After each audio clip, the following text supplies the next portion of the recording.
Finally, good evening, everyone. Welcome back to the live stream. Commander Josh Hawkins here. Let's do that intro just one more time for everyone over in the YouTube universe. YouTube's just being a little bit of a pain in the butt for me today, as it always is. And I don't know what it is. I don't know if it's because I changed the clock speed of my memory or if it's something else, but I found out today that I had my memory running at 4800, whatever the heck that means, and apparently it's supposed to be running at 6000. And for the last year, it's been running at 4800. There's like some kind of safe mode setting that your BIOS defaults to when you buy a new PC. And as I was doing a little bit of research today, trying to figure out what I could do to upgrade my components, my video card and stuff, I found this memory and I was like, oh god, memory's super expensive. Should I buy some more? Maybe I could just add it to what I have right now. And sure enough, in investigating that, I kind of discovered the whole memory issue, that I was running it at the wrong clock speed. So now that we've fixed all of that, I'm hoping that that's not the reason why my frames are dropping. I'm going to start this stream off by yeeting these boxes out into space. Something that is kind of interesting that you could do in Star Citizen. If you want to get rid of some junk, you may tractor beam it off into the void. And I'm doing this because apparently they are all empty. I thought they were filled with Quantanium, but alas, they are not. So we're feeding them to the void. Off you go. Off you go. Off you go. It's kind of fun watching these crates just float off into space like this. Definitely is a much nicer way to dispose of things than pressing a button in a menu and just watching them vanish. Here you can just watch them become part of the asteroid cluster. Just like that. Lost forever to the blackness of space. That one's just kind of spinning way off in the distance. Can I grab it from here? No, that is definitely out of reach of my tractor beam. So yeah, okay. Now that we have yeeted those crates out the back door, let me go ahead and close the door. And I'm going to head back up to the top of this Drake Vulture. And we're just going to pilot it into Crew L1 station over here next to Crusader. That's where I've been doing most of my mining missions. It's been rather profitable. As I purchased this ship, I think I paid 1.6 million or no, it was like 2.6 million I paid for this ship. And that was doing scraping. Apparently I'm in danger here. No, that's the atmosphere on the ship because I had the back door open.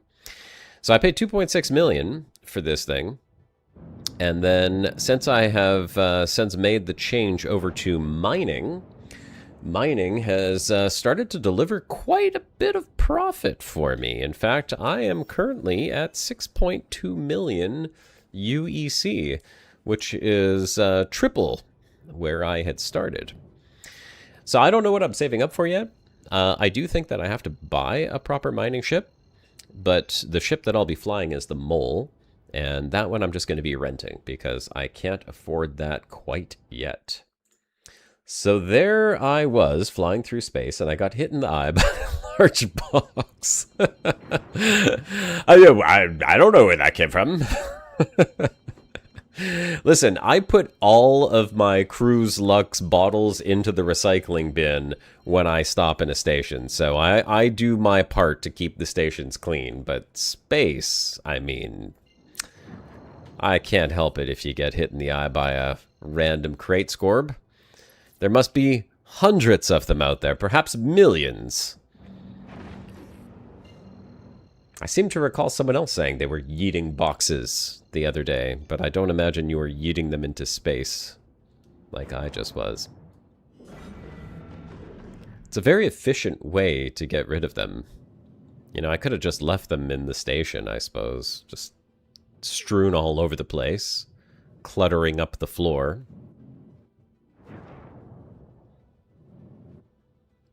But the void did seem hungry. Perhaps not as hungry as your little nerd adventures I dropped in on earlier. A hunger like you've never experienced before. Actually, I had to drop out of there. I came in and I was like nerding out over your little roleplay adventures. I don't know what the heck you guys were talking about. Did you ever find out what that creature was that came out of the black hole, Scorp? Did it attack you or consume you? Was it like a black hole monster of some kind? I must know. Exit to rear, open exterior. Where is the button to open up the door here? Out of the black of the Hermes at high velocity. 0 minutes. It's last workspace incident. Yep. We are just gonna come out over here and go park the ship. Hello, YouTuberverse. How's everyone doing today? Drop an 07 in chat if you're just joining in. And welcome back to the Thursday live stream. This is the second live stream that we are doing on a Thursday.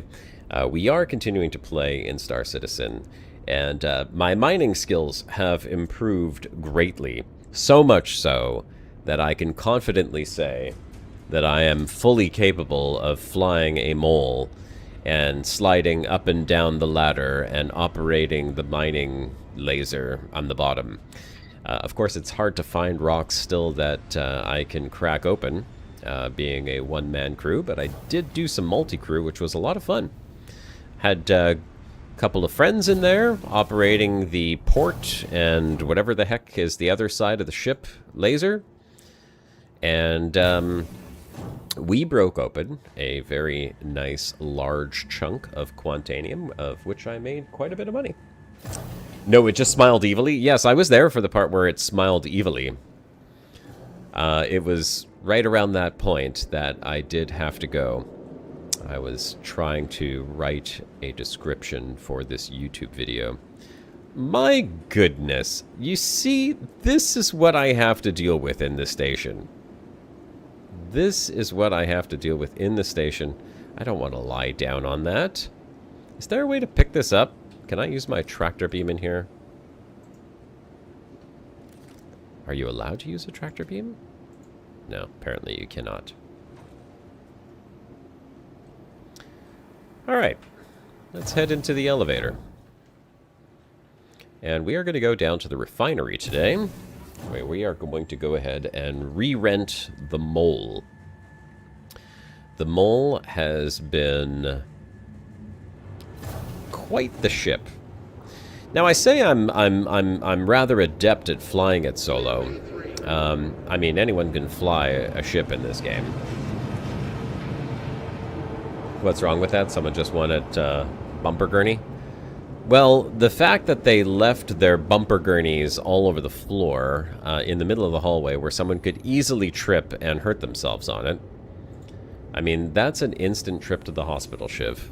We can't be having that. That is just unacceptable behavior. We do not need anyone hurting themselves in the hallways. Alright. Let me switch over to here for a moment. Oh my goodness, it's terrible. Where is this? Okay, there we go. So, the Mole comes from here. And there it is. It costs 223,000. But, I mean, you crack one good Quantanium rock open, and you can make that back pretty quick. Hopefully, over the course of the stream, I will be making back several magnitudes of order larger than 223,000. At least that's my hope, my dream. And I will go check to see... Actually... Before I do that, I have one Sabir on me. I'm going to grab a couple more of these as well. Sabir. That one. pick up a couple of these. Josh, we should install Helion and see if we can get a server running. Oh my god. I would love to install Helion. It might even... Actually, it is installed on my other PC. But I just don't see what the purpose would be. Now that we have Star Citizen, Helion... I don't know. I don't know. Can you purchase servers on it now? Like, is that a thing? Like, you just set it up and run it on your own server? It'd be very nostalgic, that's for sure. I wonder what the performance would be like on, you know, a more modern video card. Last time I played, it was about, what, 7 years ago?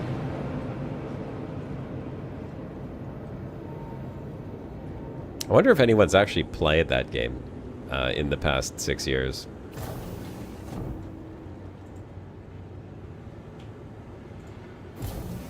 Alright, heading back up to the hangars and habs.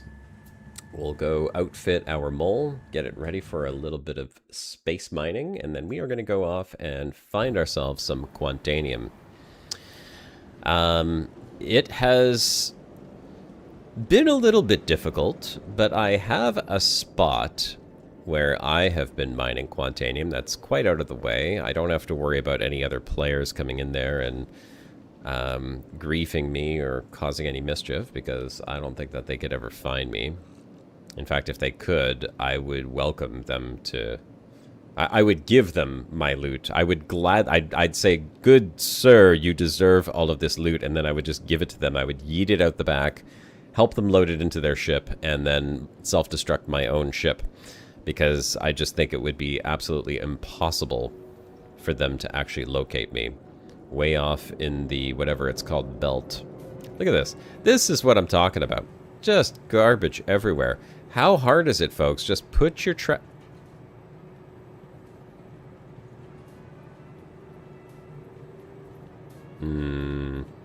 Let's try that again. Put your trash.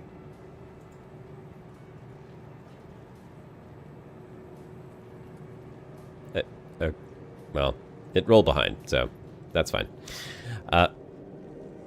It usually goes in the bin. I hope that's not a, you know, foreshadowing of what's going to happen in Star Citizen today. Oh, okay, hang on. I'm getting ahead of myself here. Let's go ahead and select them all.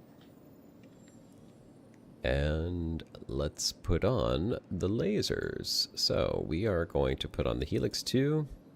It's got my 2 Rigers and a Stampede. Oh no! What? Wait a second. Why is my Stampede module bricked?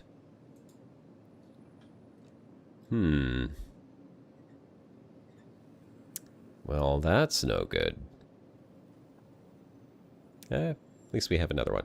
Okay, we'll throw that one on.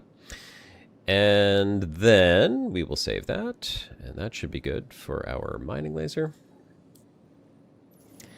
And let's get out to the ship. Oh, let's recall the ship. Welcome to the ASOP. There it is. Argo Mole, rented. We've got 24 hours on that puppy. Heading down to the hangar, and we will get into the mole. It's quite a big ship. I mean, it's got ample room for 5 people, I would say. And even though it says it's a crew of 4, I feel like realistically you'd want 5 people for this ship. You want 3 people on the lasers. You want 1 person flying. And then it would be really convenient if you just had 1 other person, either in a separate ship or on board this ship, who could go ahead and scout ahead to find the next Quantanium node, so that you don't have to spend a whole lot of time actually scanning asteroids. You send 1 person off to scout. Ideally.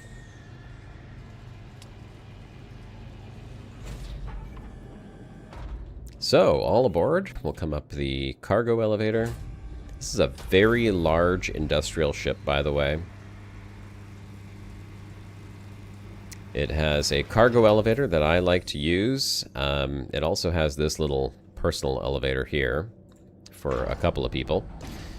But I find when I'm in space, especially if I'm like going to go throw one of the gadgets onto an asteroid, the cargo elevator is just a little bit more practical because you can come in from any angle. And then you climb up here, which brings you into the mess hall when the door is open. So here you go. Your nice little crew quarter, mess hall. You got your bunk beds over here, so there's 4 bunks in there. And a death trap shower, of course. We don't go into those. We've learned our lesson. The main mining laser is right down there. Did not mean to climb down it. The game just wants me to go down. And here is space for the co-pilot and pilot. I don't know why there's a co-pilot chair. It just seems like completely useless. The radar ought to be on a gimbal. That way the co-pilot can operate the radar while the pilot is flying the ship around. I feel like that would be a lot more practical.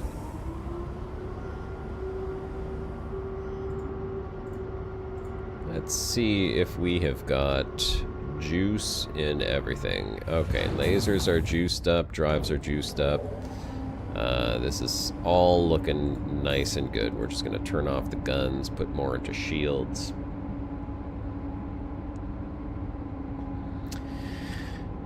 And it is time to go mining. Now, the place to mine, let me tell you, is a very good place. So let's put away the landing gear.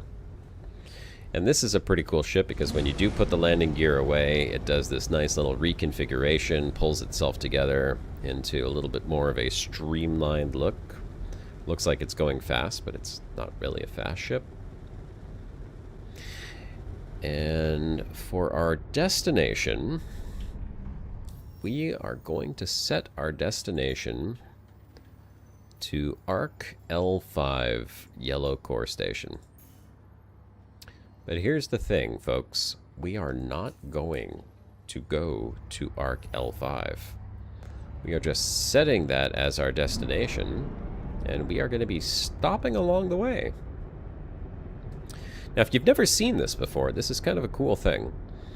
Apparently, there are supposed to be gate stations to access the asteroid belt. Because there is a full asteroid belt that goes all the way around the star at the center of the Stanton system. So if I open up my map here for you and show you, we'll zoom out. Now here is the star at the center of Stanton. The asteroid belt is between Crusader and whatever planet is here, ArcCorp. So it rests between the orbits of Crusader and ArcCorp. I believe that is the planet. So as you're flying, and I'm just flying to Arc L5 because it happens to be in the same orbit. It's at one of the Lagrange points. You just have to stop where the belt is. And if you know exactly where to stop, you land within one of the bands of the asteroid belt. And there are multiple different bands. They are different densities. I'm going to go to the most dense area, which you'll see here in just a moment, as we drop out of quantum travel. In 3, 2, 1, right here. And there we go. I did overshoot it by just a tiny, tiny amount, but there are a lot of asteroids in this belt. And that makes for some pretty decent mining. Now, if you were a miner and you do not want to have to deal with PvP or other people griefing you, this is where you would want to come to. And I mean, the fact that this belt spans the entire orbit around the star means that there are quite literally millions upon millions upon millions of cubic kilometers of space. I don't know. Many astronomical units of space filled with these asteroids. And all you have to do now is put your ship into scan mode and do a little ping, do a little dance, give a little shimmy, and hope for a Quantanium node. Now, actually, I happen to know the signature of Quantanium. In fact, I have another spreadsheet that I haven't opened up here. Andy K, good to see you, my Muppet friend. So what we're actually looking for is the signatures now, and you can see these signatures right up over here, 7080 on that one. If I move over this way, that's also a 7080. That's a 1780, 17,080, 21,200, 11. There we go. That's what we're looking for right there. 3,170. Or any multiple of 3,170. So that's basically what you're looking for. That is Quantanium. So we found one pretty quick. Now, normally I wouldn't have to do this, but just for demonstration purposes, I'm going to narrow down my my radar, excuse me, and we are going to scan it. And now you can see it is scanning. And you can see it's Quantanium. It's 17.4 kilometers away. We don't yet know whether or not this is mineable in this ship, because many of these Quantanium rocks are rather large. You've not been a miner for many, many years, Scorb. Clearly not. Every time I hear the EVE Online commercial, when I first started playing EVE Online, I was a miner. Yeah, me too. Actually, no, that is not true. Kudos to you putting in the time for this game. I've never put in enough for this to be really interesting to watch how you go about it. Oh, thanks, Evil Dead. It has been interesting learning the ropes in Star Citizen. It's not a particularly easy game to learn solo, but I do feel that it is kind of the best way to go about figuring it out. Normally, when I'm not streaming, I will do this a little bit quicker, but because I'm distracted by many things when I'm streaming, I'm going to pay a little bit more attention. That's the rock we're going to. Last time I was on stream doing this, by the way, I flew right into one of these things and killed myself, so don't want that to happen. We're going to slow down here. And we are going to now scan this Quantanium rock and see if we can mine it. So, unfortunately, we can't. But you could take a look here. So, the reason why I know we can't mine it is because of the mass. It's 30... Is that 36 or 38? That's 36. 36,238. It's got 77 resistance, and it's got 346 instability. It's 18 point something SCU. And then it has a little bit of barrel and a whole ton of Quantanium here with only 20 some odd % inert materials. But the problem is this, it's the mass. So with my mining laser, I don't have enough power to crack this rock. So we are going to have to go and find another rock to crack. That said, before I do, let me show you what I did discover. There is a handy dandy tool that I will bring up on the screen here in just a moment, as soon as I can find it. Let's see here. Mixed in with all of the rest of the websites I was looking at for computer components. Let's see. Just got to go back a little bit. I'm looking back through my history. What I'm looking for is... Oh man, I hope I bookmarked it. Let me check my bookmarks. I'm pretty sure I did. Look at my bookmarks. I should have a Star Citizen folder in here. Way down at the bottom. Yeah, here we go. Okay, let me show you what this is. So this is called Peace Frog's Rock Breaker. It's a great name for a website. But it's fantastic because here, what I have is I've set up my ship already. When I go into the ship setup, I can tell it exactly what I have. In fact, it's wrong. I do have to change this. Did I put the stampede back in? Yes, I did. Okay, so this is correct. So I have a stampede. I've got 2 Riger C3s in there. So you set it up the way that you'd like, and you tell it what type of ship you're flying, of course. And right now, I'm only using one of the lasers. And then you come back over here, and you can put in the mass, which I'll just point my ship back here for a second. So the mass of this rock is 36,238. 36,238. The resistance is 77, and the instability is 346.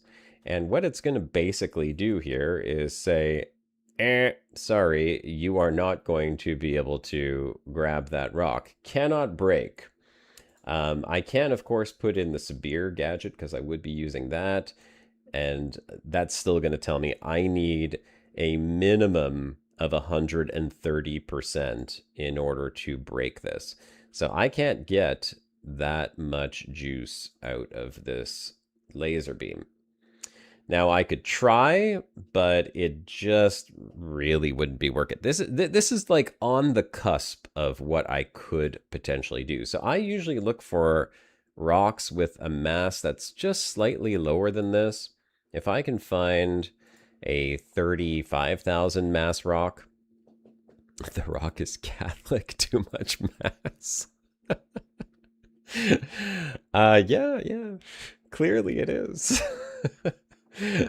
I need a little bit less mass, and then we'd be good to go. But no, unfortunately, I would not be able to break this rock. And if I did fly out there and put the Sabir on it, I feel like it would be a waste of time. I'm tempted, because I've seen some, in some rare cases, in some just completely rare cases, I'll just shoot at a rock and it's like, oh yeah, it says impossible. It says you can't do it, but apparently it works. And I think it has something to do with the instability. So like maybe if the instability of the rock is like at a certain level or something, when you shoot your laser at it, just through random instability, your laser penetrates through the resistance and through the mass of the rock and heats it up. And then you just wait a little while. And then of course it gets right to the very end and you're just charging the rock up. It's about to crack, and then the instability just throws you off again and it drops back down to 0. So you end up wasting a lot of time, which, as much fun as that would be, it's really not what I want to do. Although, I would love to get that 18 SCU. Well, probably more like 15 SCU or 14 SCU of Quantanium here. Aquatic, good to see you, my friend. Thanks for joining in. So, yeah, we're not gonna get this rock, but you can see how easy it is. If I had someone else in this ship with me, it would be no problem. I would only need one more person operating the second laser, and then I would be able to go ahead and crack this rock. And I mean, 15 SCU would actually translate, once refined, probably to about half of that. And that would work out at 170,000 UEC per SCU. So times, let's say, roughly 7. That would be 1.2 million UEC just for this rock. And we would have it mined and scooped within 5 minutes, and we would be making 1.2 million UEC. When did I start the stream? I started the stream 30 minutes ago. It's a little bit of a quiet evening today. So that's kind of Quantanium mining in a nutshell. Unfortunately, I am the nut in this case, and I don't have any other nuts in the shell with me, so I'm gonna have to skip this rock. I don't want to. You know what? Hell, maybe we'll give it a try. Maybe we'll be really lucky and the Sabir module will actually let me mine it. Who knows? Anything can happen, right? Anything can happen. You didn't get a notification, Aquatic? I am not sure why that would be. I did set it up about an hour and a half ago. But you never know. YouTube is a fickle beast.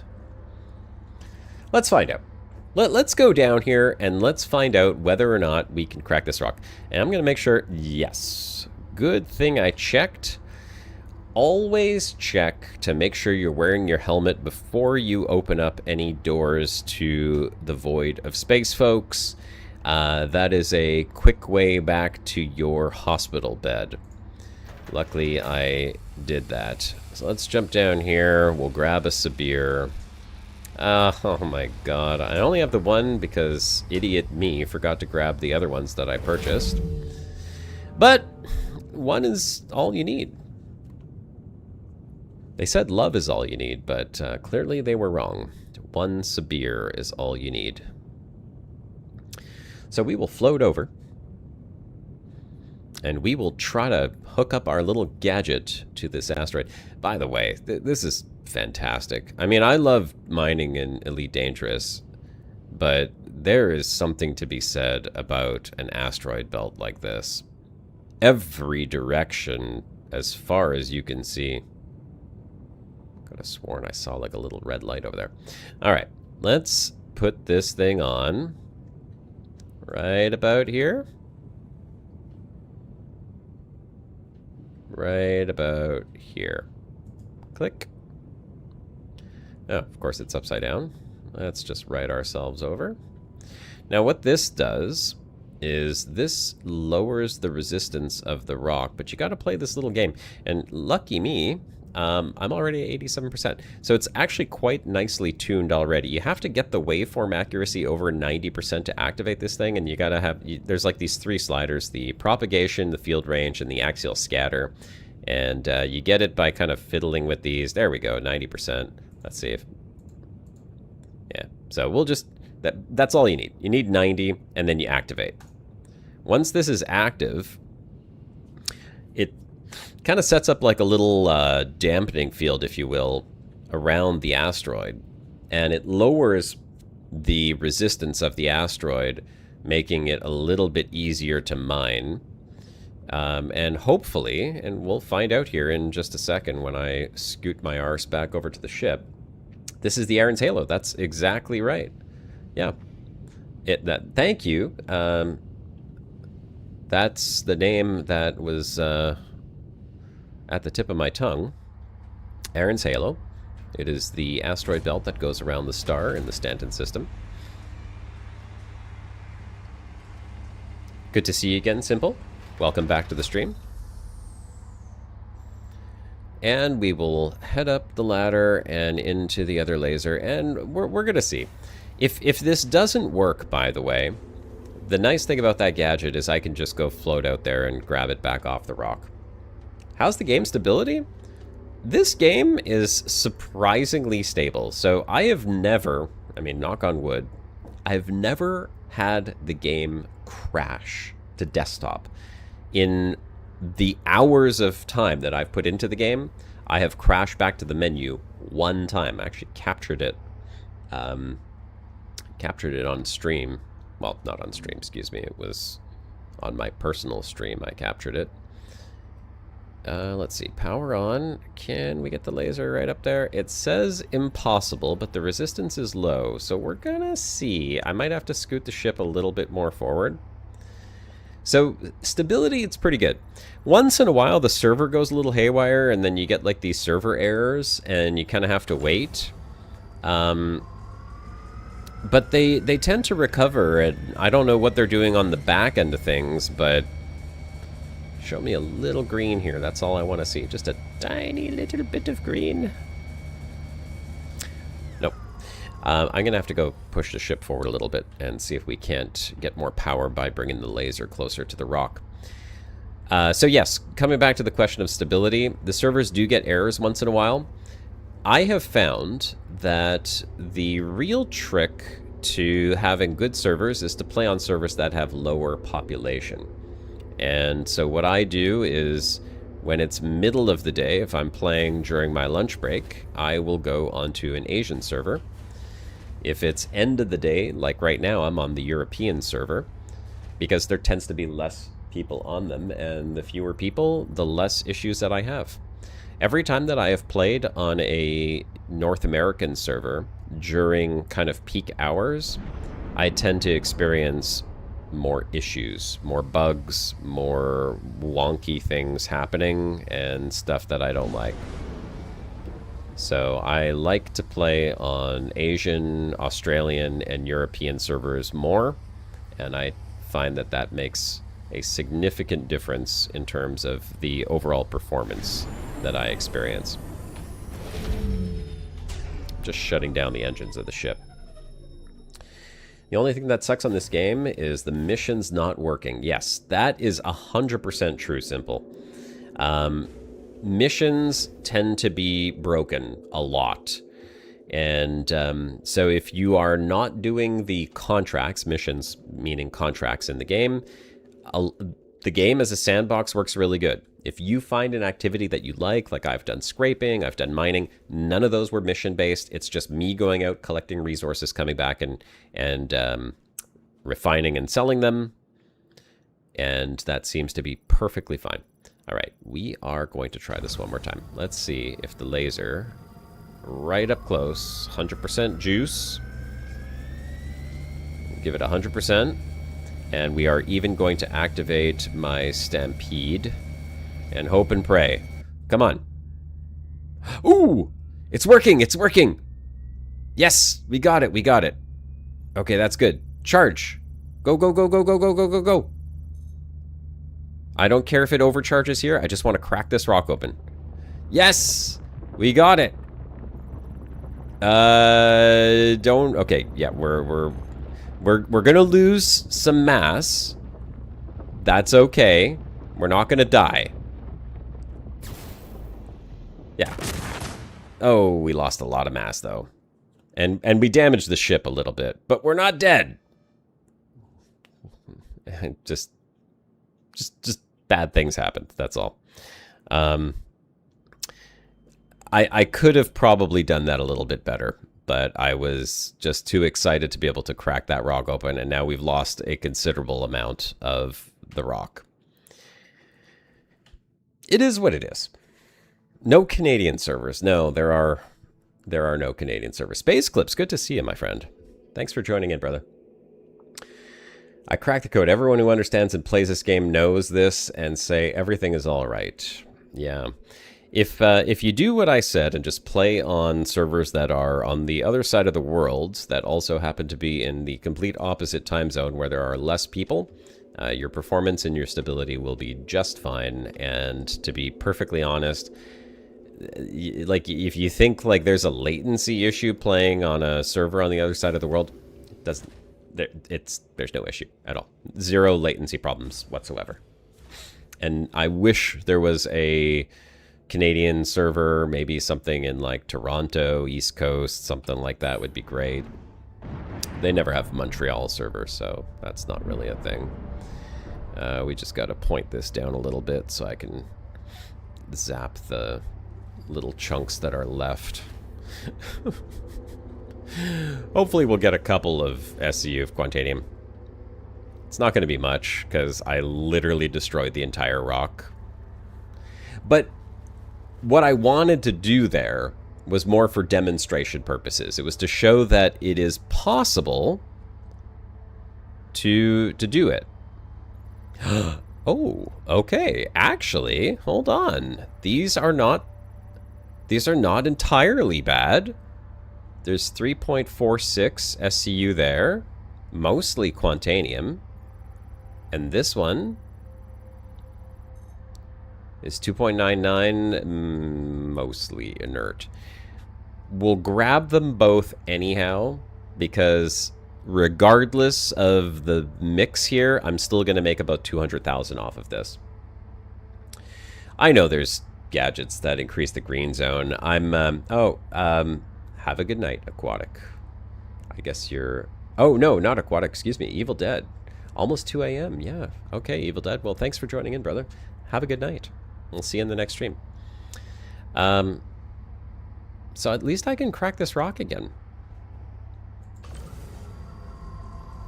The optimal is terrible on this. And by the way, Simple, I replaced my focus module for the Stampede because I was trying to get bigger rocks.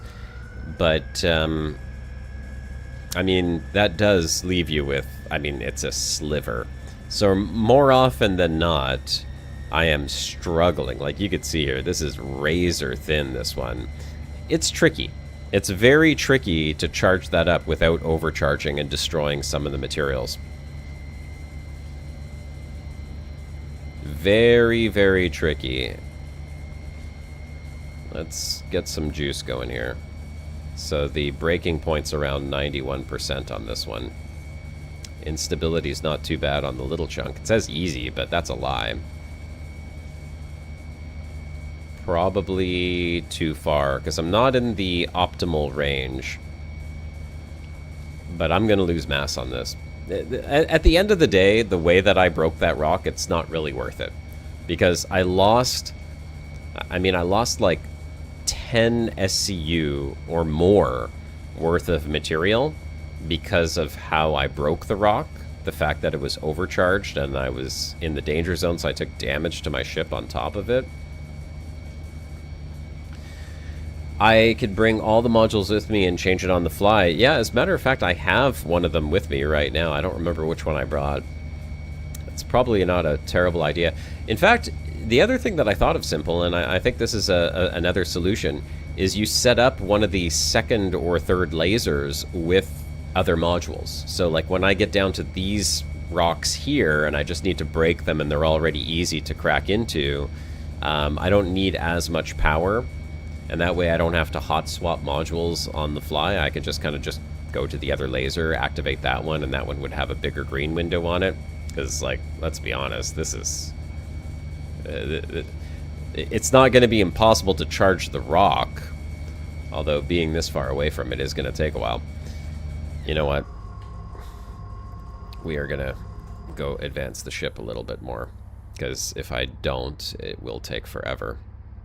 I just almost feel like this is what it's not even worth it at this point because there's so little SCU left of Quantanium because of the way that it broke, but we'll see.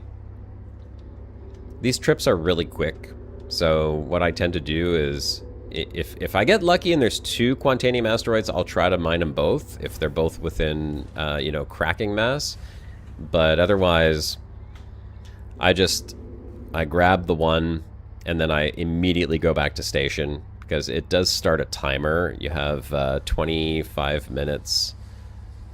Where is that little tiny rock? So you have 25 minutes once the Quantanium is in your hold to bring it back to the station before your ship explodes, which is also kind of fun. And if you take any damage, apparently, I've not yet experienced this, but apparently taking damage can also set off the Quantanium early.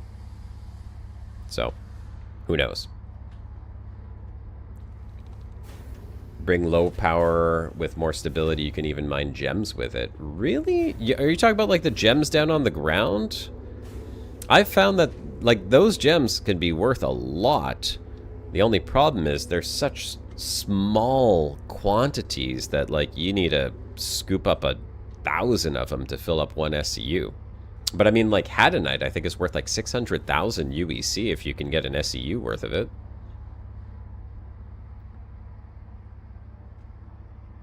All right, we should be close enough to properly zap this rock now. Oh, and yeah, no, our optimal is garbage. All right, let's see. Yeah, we're going to lose mass. So it's 3.46. Hopefully we just lose the 8.5 inert materials in there, because trying to charge that little tiny green sliver. Let's see. We'll see. Maybe I'm a super pro miner after all this practice. 61. We're gonna do it 1% at a time and find the sweet spot. Maybe we could just keep it right in that little green zone. Okay, so back it back down. We are... I want all of the Quantanium in here. 59, 60. Okay, no, 59, 58, 59. Just gotta hover around 59, 58. Oh my god. Oh my god. Come on. Get in there. No, don't go down. Go up. No, it's dropping down. Come on. Oh, I had it so close. Little green bar. Get back up there. Okay. 58, 59. We're just gonna... This is really tricky because I don't want to go in the red. I'm just gonna go 6... No. That's okay. I don't mind if it goes up a little bit. But I don't want it going into the red because then it's going to overcharge and then we're going to lose the mass. No, it's too late. Oh well. That's okay. That's okay. We'll crack this one too. It's kind of a crap rock. Oops. Oh no, no, no, no, no, no, no, no, no. That's bad. That's bad. Oh god. Oh no, I don't want to look. Oh, okay. I was expecting way worse than that. I thought we were going to blow up there. Thankfully, that didn't happen. All right. Nobody died. We are getting so little Quantanium out of this, though. It's barely worth the trip. Fameline, you can use the ship at 44 distance and break the rock. You could check their quality and break only 750 above quality. Oh, okay. You have to extract it via FPS, though. Well, we got 1.56 SCU of Quantanium out of this. Barely 1 SCU out of that 17 SCU rock or 18 SCU rock. I do have a repair tool, but I have to go back to station anyhow. One, because I've already scooped it up and the timer has started counting down. But two, because I also forgot to grab my other Sibirs from my storage before I headed out here. So, kind of have no choice but to go back. So we will go back and grab my Sibirs. Gonna need them. Gonna need them. Somewhat important. And I think what I'll do while I'm there at the same time, which would make a little bit more sense, is I will set up that second laser as... Oops. I'll set up the second laser as more of the smaller rock breaking one, so I have a bigger green zone for cracking them. That way I can preserve more of the rock too. I mean, if I could break one of those big rocks and still have, you know, 10 SCU left over, and then just get all of that 10 SCU, that's actually worth it.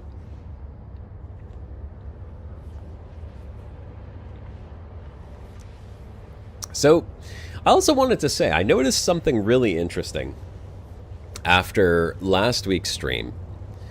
And, I mean, needless to say, there was a ton of people watching last week's stream on YouTube. I think it hit almost 70 people watching on stream last week. And it's been a while since I've had that many people on stream. I mean, when I used to stream regularly, we had 150 to 200 people watching every stream. But that hasn't happened in a while. I'm usually averaging around 40, around 40-ish, plus a few over on Twitch. But I did notice that the chat was rather quiet. And my normal Saturday streams, where I do 3 p.m. to 7 p.m., usually chat's popping off, and I have a hard time keeping up. So when I looked at the analytics at the end of the stream, trying to figure out why people weren't chatting, I noticed something very interesting that I'd never seen before, and it kind of makes sense. I hadn't thought about this, but streaming on a Thursday night, starting at 8 p.m., and I think the stream peaked around 9 is when most people started coming on, 90% of you all that were watching the stream on that Thursday last week were watching on your televisions. And I found that very interesting. Normally, my streams are about 85% folks watching on PC, and then a small percentage of them watching on tablet and mobile. So it made sense that the chat wasn't popping off, because 65 of the 66 people were watching on a television. Now, I did do a little bit of looking into this, and if you are watching from a TV and you would like to participate in the chat, apparently you can open up your phone to the YouTube channel, and your phone can act like a second screen where you can actually chat via your phone.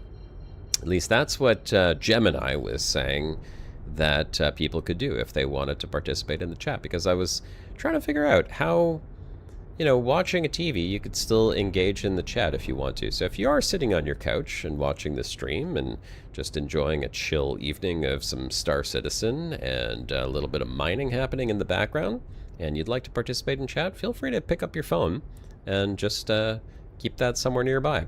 You don't need a keyboard and a mouse or a computer to do it.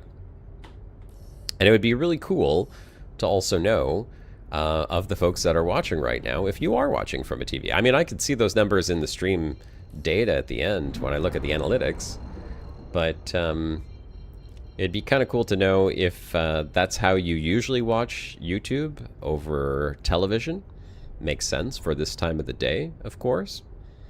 And it would also be nice to maybe get acquainted with some of my TV YouTube watchers, to know who you are, where you're from, and say hi in the chat. You're on your phone, Aquatic? Normally you're on your PC, I'm assuming. I mean, Aquatic is a regular of the stream, so I'm going to assume that you are normally on your PC when you watch. But perhaps with the change of time, it's easier to be on your phone.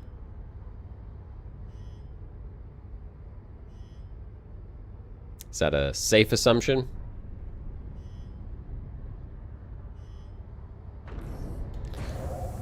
All right, let's get rid of this huge haul.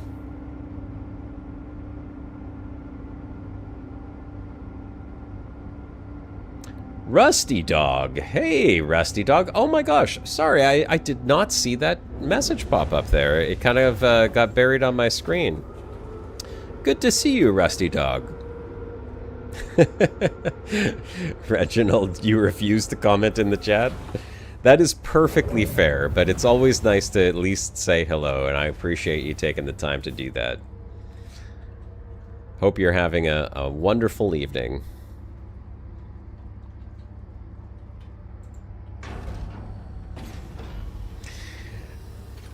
All right.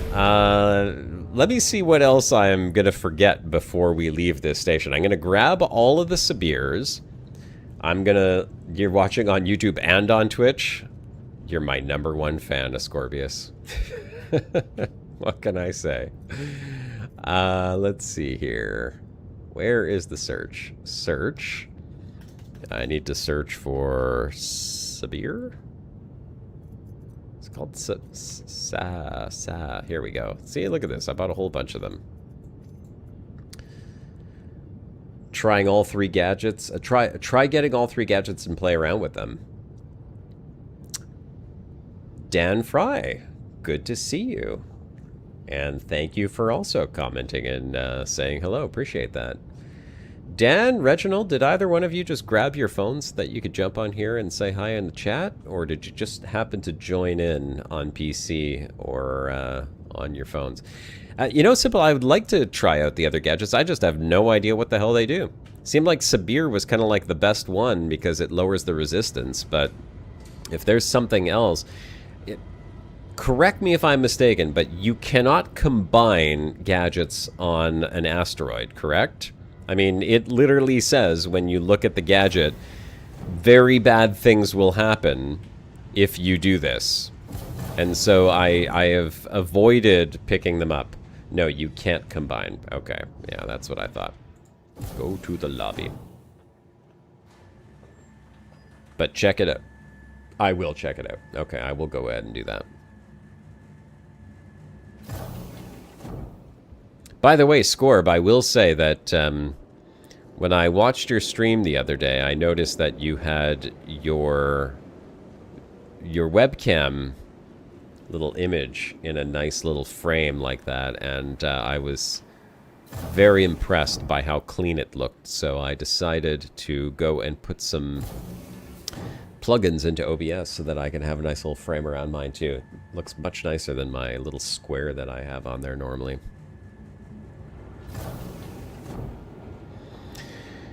In fact, I was looking back through some old streams.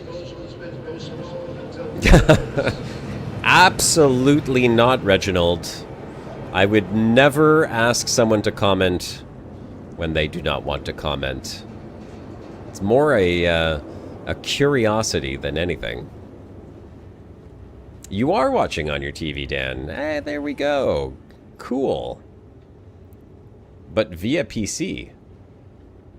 Wait a sec. You're watching from your TV in your living room, but via PC. Watching from the UK. Well, that's crazy. That is super late. Scorpius is also in the UK right now, and Lieutenant Evil Dead earlier was also in the UK. So it's like 2 a.m. for you guys. Sounds like you don't have any children awake to bother you right now. Alright, so we'll throw this in. We're barely getting 1 SE out of that, but I mean, still, that's like 120 some odd thousand UEC, so it's not bad. It's just not a lot. In the meantime... Oh. Wait a second. Wait a second. Oh, I didn't start the work order. My bad. I thought I hit go. Dynix. Get quote. Confirm. Okay, there we go. Work order accepted. And I don't have any inert materials in here, so there we go. Alright, I'll go grab a couple more of these things. Oh, his PC's connected to the TV. Right. Okay. Yeah, that makes a bit more sense. So let's look at these gadgets, shall we? Gadgets, gadgets, gadgets. Where are we at? Here we go. So the Sabir has an optimal window size and minus 50 to resistance, but it adds to the instability. That's fine. Optimax. I don't understand what cluster modifier is. If someone in chat could explain. You know, Reginald, you should... No, I'm just kidding, Reginald. You don't have to explain this. Someone in chat, Simple, you probably know this. What cluster modifier means, plus 60%? I have no idea. I get what the optimal charge window size is. We don't really want that. And resistance minus 30. Wave shift. Okay. Lower instability. Optimal charge window size 100%. But optimal charge window rate minus 30. See, this is why I need more crew on the ship, because this is just going to be a lot of flying back and forth. But I guess the wave shift is really good if I want to really maximize the yield that I get out of a rock that I'm going to crack, if I can get the resistance right, because losing Quantanium out of a good rock is painful, because it's a lot of money that just disappears. So I'll grab one of those. The Optimax, read the description, commonly found on industrial sites. Okay, I'm reading. Commonly found on industrial sites across the Empire, the Optimax reduces the loss of valuable resources through a special process that keeps them clustered together. Oh, this technology does impose drawbacks on the gadget, though, most notably a reduced optimal charge window. Okay, so if I'm reading this right and understanding what it's saying, it keeps... So when you fracture the rock, you're going to get more of whatever you're trying to get out of the rock in the cluster.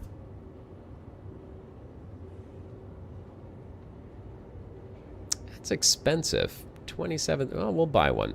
We'll buy one in case we need it. I mean, I ain't Poe anymore. Look at this. I got 5.9 million in here. The other thing that I wanted to do is set up one of my lasers with... Oh, actually, I already have some some modules. So let's come over here and we'll go to the mole and we'll set up laser 2 with a helix. Here we go. The Vox. Okay. So Vox is extraction laser power and optimal charge rate. So that's a good one. We are not going to put a stampede in there. We're going to put the focus, because focus increases optimal charge window size, but it lowers mining laser power. Actually, you know what? I should probably put 2 focus modules and a Vox. 2 focus and a Vox ought to do it for that one. And then turret 3. What does the impact laser do? 3145. Oh. Oh, crap. Okay, so that actually has a higher extraction laser power. I'm going to guess that means you get more of the resources from the rock when you're extracting it, because you don't have to crack it anymore, so a higher power just makes it better for you. Okay. We'll put the impact miner on there. We could put a Vox on this one, because that's going to be super extractor. Oh, it's just getting it faster. Oh, okay. Well, I don't need that then. Okay. We'll just keep the 2 lasers. I like this. 2 focus and a Vox. That's going to give me... Well, actually, hold on a second, because it's just scooping it fast. I mean, it already scoops so darn fast. Maybe the Vox is useless. Yeah. Let's get rid of the Vox. Torrent. Optimal charge rate. Yeah, that's what we do instead. 2 focus and a torrent. That's going to be my smaller chunk one, and then this will be my big chunk one here with the 2 Rigers and the Stampede. And then hopefully I can use the gadgets appropriately. And let me just double check here. The Riger... Where is it? Here it is. So this only lowers the charge window by -1. The Stampede is the active module. I don't know how many more uses I have on this one. Probably a few. 6 uses. I think I've only used it... Well, I used it once, right? Back in a minute, no problem, aquatic. You don't worry about extraction power? Yeah. Doesn't seem like that's a big deal. Alright. But I'm going to keep that on there, and then I'm going to take a look at the other active modules, because if that one can be swapped out, then we can always hot swap that if we need to. So we've got Brant. That is resistance and mining laser power and shatter damage. I mean, that's useful if you have to get right up close to the darn thing to charge it up. But it increases the resistance. That's interesting. Don't think I would really want that. 4L is extraction laser power, catastrophic charge rate. I don't see why you would even use that unless you're in a big rush. I mean, I guess that makes sense if you're mining a lot of Quantanium and you're just trying to scoop up the Quantanium as quickly as possible. Laser instability, catastrophic charge rate. Definitely don't want that. Rhyme is lower resistance, shatter damage, but lower laser power as well. And then I've got the Stampede already. What's Torpid? Optimal charge rate, catastrophic charge rate. That, ooh, bigger shatter damage. That seems kind of handy. I'm going to grab one of those Rhyme modules. PC gaming from the sofa is great. You know, the PC that I'm playing on right now, Dan, that is exactly what I bought it for. I was doing a lot of console gaming in my non-streaming years where I took a break doing YouTube. And Dune came out, and I really, really wanted to play, and it had full controller support, and I bought this PC just to have downstairs set up on the TV. My wife encouraged me to get back into streaming, which is why we are doing this today, of course. And the PC ended up moving upstairs into my office, and I have spent very little time downstairs. So it kind of backfired on her because now I'm in this office a lot more than I used to be. Inert material levels, extraction, laser power. Oh, okay. So actually this one is also good. It also increases the optimal window size. We'll get one of those too. I think I have one, but we'll grab one of these. Perfect. And whenever you pass through the refinery, always grab yourself a little snacky drink. Because, you know, mining's thirsty work. Get two? Okay. Yeah, I can stack it. I don't see myself, like, swapping these things out constantly while I'm, hold on a sec. Let's be kind and throw that in the trash. There we go. Look at these slobs. No, that's not mine. You know, I don't see myself like hot swapping these things while I'm flying solo. I think it would make a lot more sense if I had someone else with me. Because then you can just kind of like do your thing. Have one guy go out there, fly, and change the lasers while you're mining. You don't waste as much time. How many modules could you put? I could put 3 on the Helix 2. If I encounter Quant earlier, you want more green. Okay.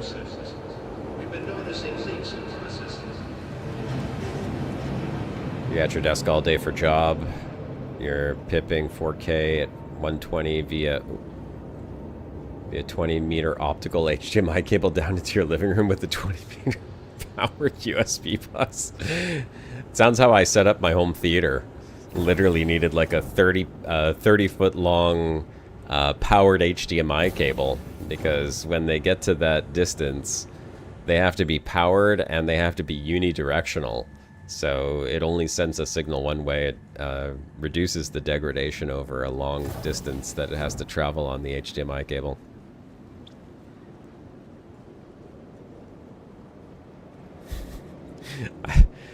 And no, my projector was not 30 feet away from the screen, but I didn't want the cable kind of like running down in the middle of the room, so I had to like run it along the ceiling and then down the wall and then across the wall on the at the footboards and then behind the screen and up to the input.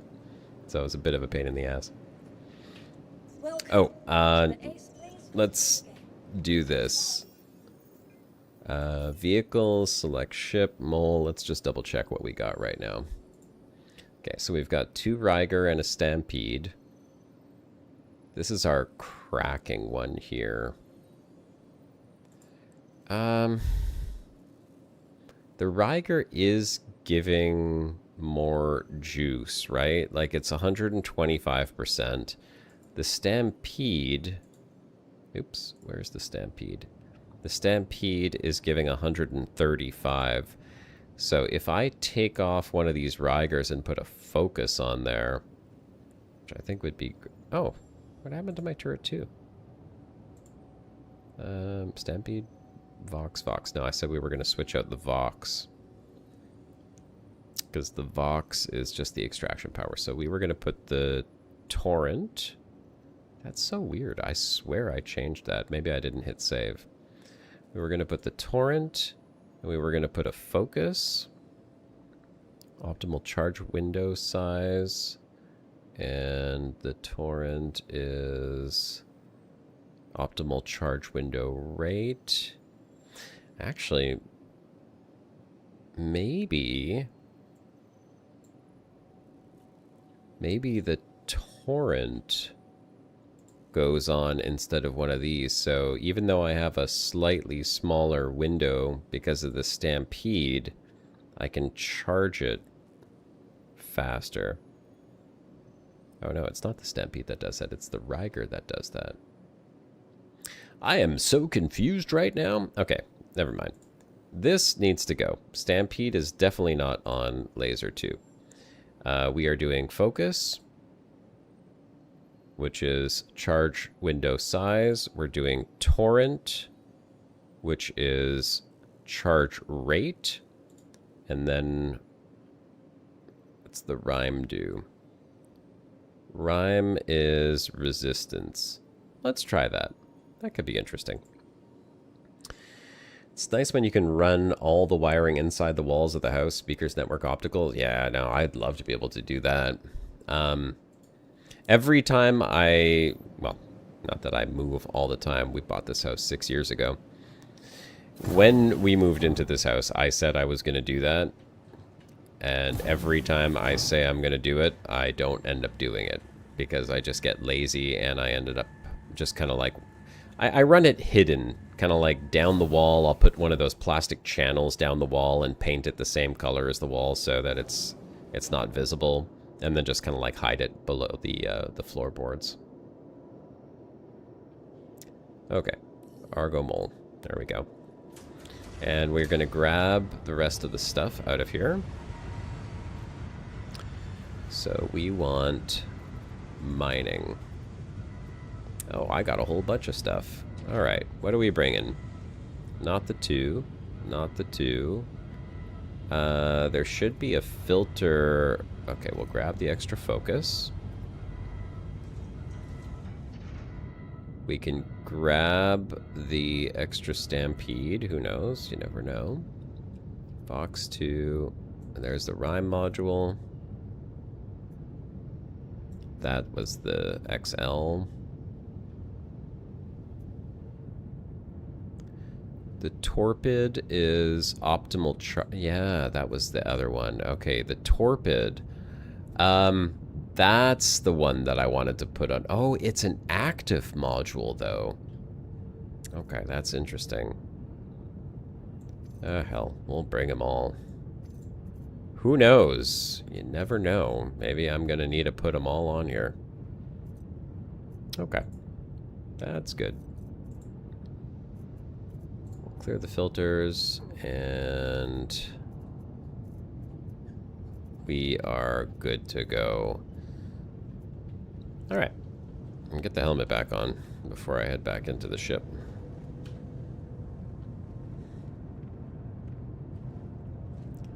You lowered your basement? How do you lower a basement? Like you went down there with a shovel and you're like, we're just gonna dig it a couple more feet. It's not low enough.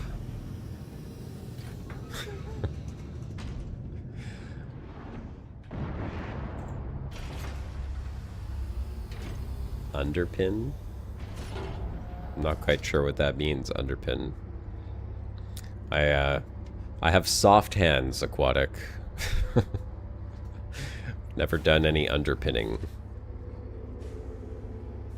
That's not true. My hands are calloused and rugged. I built my office down in the basement before I moved it upstairs. Quite literally. Assembled, framed, plastered, drywalled, installed the floors. Turns out I'm somewhat handy when I need to be. I'd also bring a geo if you ever go surface mining. You know, I tried doing a bit of surface mining, simple, but I didn't find it as rewarding, let's just say. I spent a very long time flying around the surface. I mean, I was looking for Quantanium, mind you. I was looking for Quantanium on Cellin. And I did find a couple. I wasn't in the mole at the time. It's just, it's a little bit harder to find it on the surface, I find. I do get a lot more Quantanium by going to the asteroid belt. All right. Speaking of, let's set course and head on out. Have I been into Pyro planets? No, I've been to Pyro once, but I did not explore Pyro. I was actually aboard, I believe it was maybe a Scorpius or Garisu's ship at the time. So it was not my own. I just came along for the ride.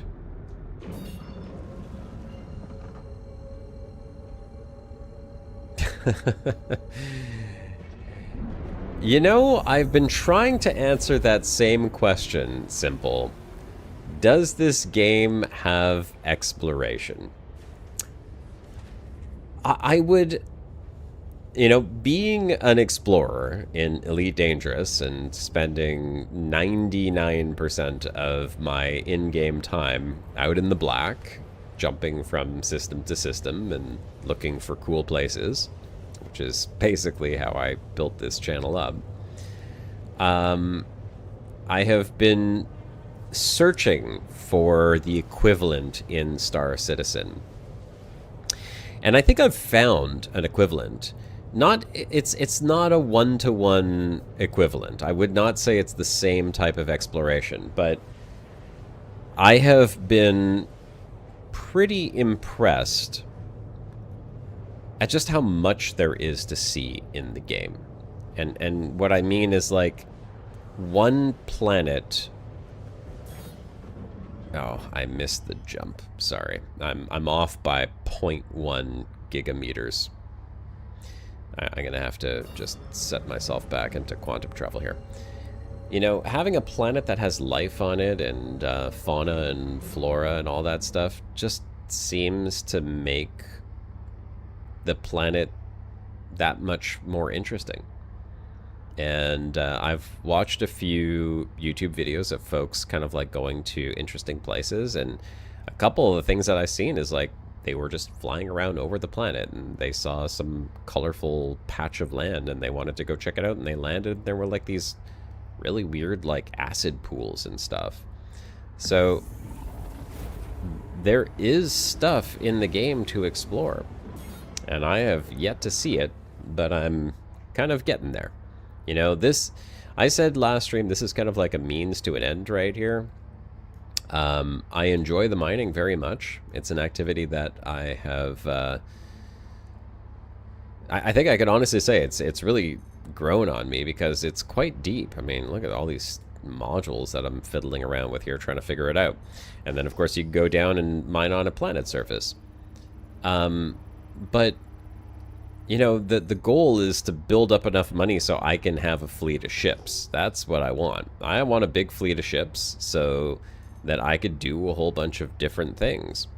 And Star Citizen, because of the way that ships work, where each ship basically has its own specific unique role, it's kind of important to actually have a fleet of ships. So I don't know what ships I'm going to buy yet. But, ooh, 17,200, no. But that's the goal, is I want to save up, and I want to get a few different ships. I want to try out a bunch of different activities, and eventually, one of those ships is going to be for me to hop around and check out all these different places, and actually take a look at some of the planets. Speaking of planets, something that I wanted to talk about is the roadmap update that they just announced yesterday or today. Hell, I don't even remember when the hell it was.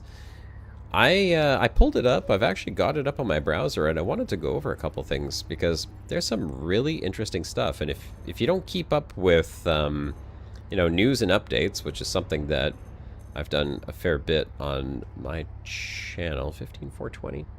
Yeah, 4.11. That's exactly what I was going to talk about.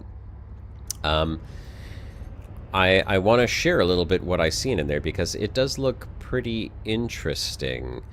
I hadn't spent much time looking at what Star Citizen had kind of like coming down the pipe, but since I'm streaming Star Citizen and doing more research into it and kind of trying to learn more about what this game is all about, my YouTube algorithm, of course, is feeding me all kinds of different Star Citizen channels and streamers and YouTubers, and I hear a lot of them talking about this right now, and so I dug into it a little bit more, and there are some very interesting things that are in the works.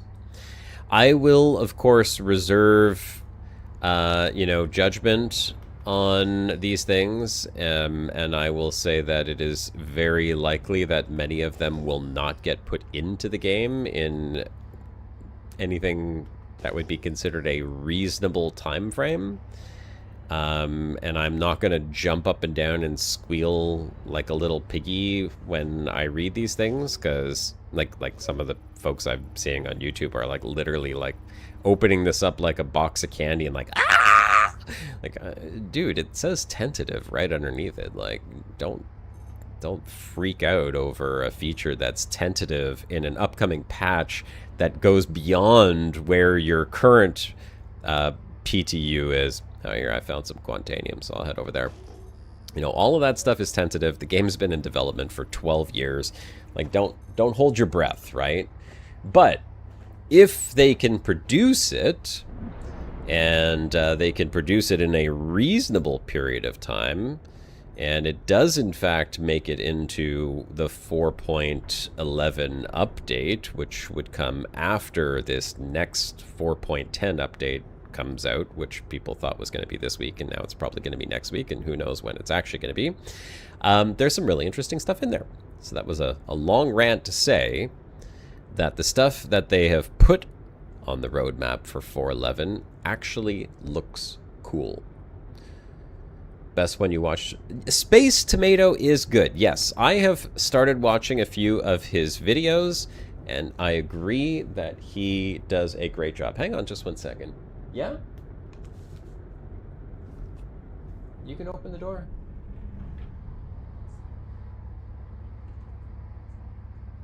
Come in. Come in, it's okay. Don't worry. Nobody's gonna see you.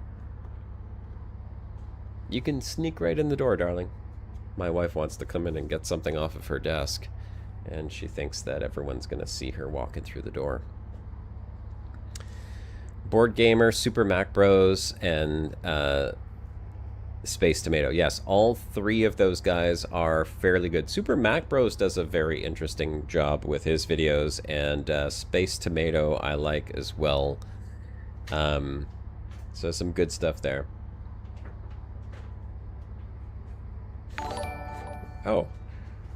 Oh, thanks for the raid, Captain MD. Appreciate that. Good to see you, Captain. All right. So yeah, as far as the 4.11 update, I think the biggest thing that I found really interesting from what's in there is the Genesis tech, right? The new planet tech. They're saying that they're going to add the first planet to the Nix system. I only went to Nix like for the first time the other day, and apparently there's planets in there, but you can't go to them or land on them or anything. And so like this would be like the new Genesis terrain generation. And apparently this first planet, although I don't know how much of the fauna they're actually going to get in there, this first planet is supposed to contain different life forms. I am excited to see that. I think that what they're doing with that Genesis tech, the planet generation, does look really cool. I'm impressed by it. And apparently they are also working in some of the technology to, what did they say, offload some of the processing to the GPU. As I'm learning more and more about Star Citizen, and as I'm looking at like upgrading my PC to accommodate Star Citizen so I can stream in higher quality and I can play in higher quality and all that stuff, what I'm learning is that the game actually is quite CPU intensive. And I don't know if that's an optimization thing or if that's like just the way that the game is built, if it has to do with the engine that it's on or whatever. But it's forcing me to rethink, you know, just going out and buying a graphics card upgrade. And now I'm thinking like, okay, I need a new motherboard, I need a new CPU, and that's a much bigger investment. But if this 4.11, they're talking more about how they can, you know, have the GPU handle some of that, that would be kind of nice, because that would improve performance and you'd probably get better loading on those textures. It's both.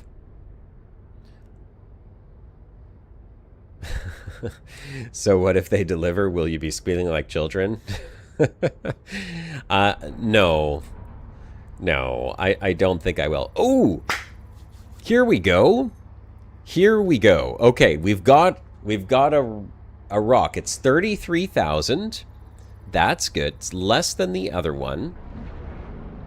This one is doable. In fact, I will throw a Sabir onto this one. Because this one I can crack. And look at that. It's 20 SCU. It's got a lot of inert, but I mean 20 SCU of Quantanium in there. So that's going to be worth it. All right. Let's shut off the engines here. And I don't know why, even with the engine shut off, my ship seems to shimmy a little bit. Let's do this. Space brake, then shut off engines. Okay, we're good. Hi, you're new? Came in to see how Essie's doing now? Well, Laudu, hope I'm pronouncing that right. You're going to be learning with me, brother. I've only been playing for the past few weeks. I would say the game's doing pretty good. I mean, it's, you know, like people are asking, like, is it stable? I say, yeah, it's pretty damn stable. I've not once crashed a desktop in the last few weeks that I've been playing, and I've been playing quite a bit. I will give you some advice. Learn what not to do in the game, and you will enjoy the game a lot more. That's pretty much it. Captain, good to see you again. Yeah, hello again. Someone call for a doctor. MD's in the house. Captain, you want to come and help me mine some Quantanium? You're welcome to come and join. Can always use an extra person on this mole. I've got 2 free empty seats here. They're there, but there's no quantum markers for the planets and Nyx? Yeah, I think that's it, right? Like, and right now my understanding is that you cannot just kind of fly in any random direction that you want to.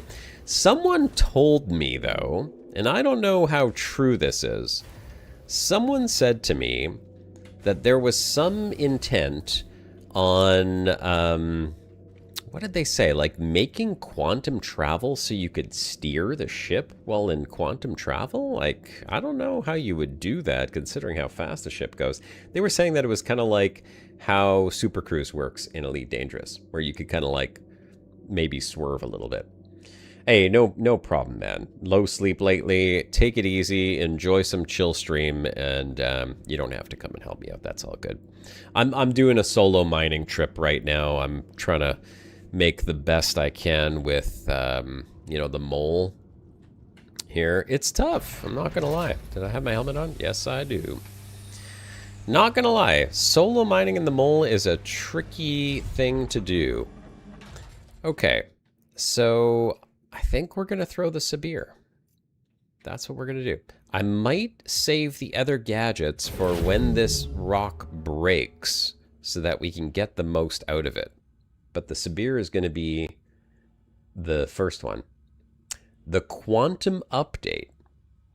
Okay, so that is a thing. This is a real thing. The quantum update is going to be quantum travel that you can fly and steer the ship while in quantum travel. Interesting. You can search for YouTube vids, the CitizenCon vids.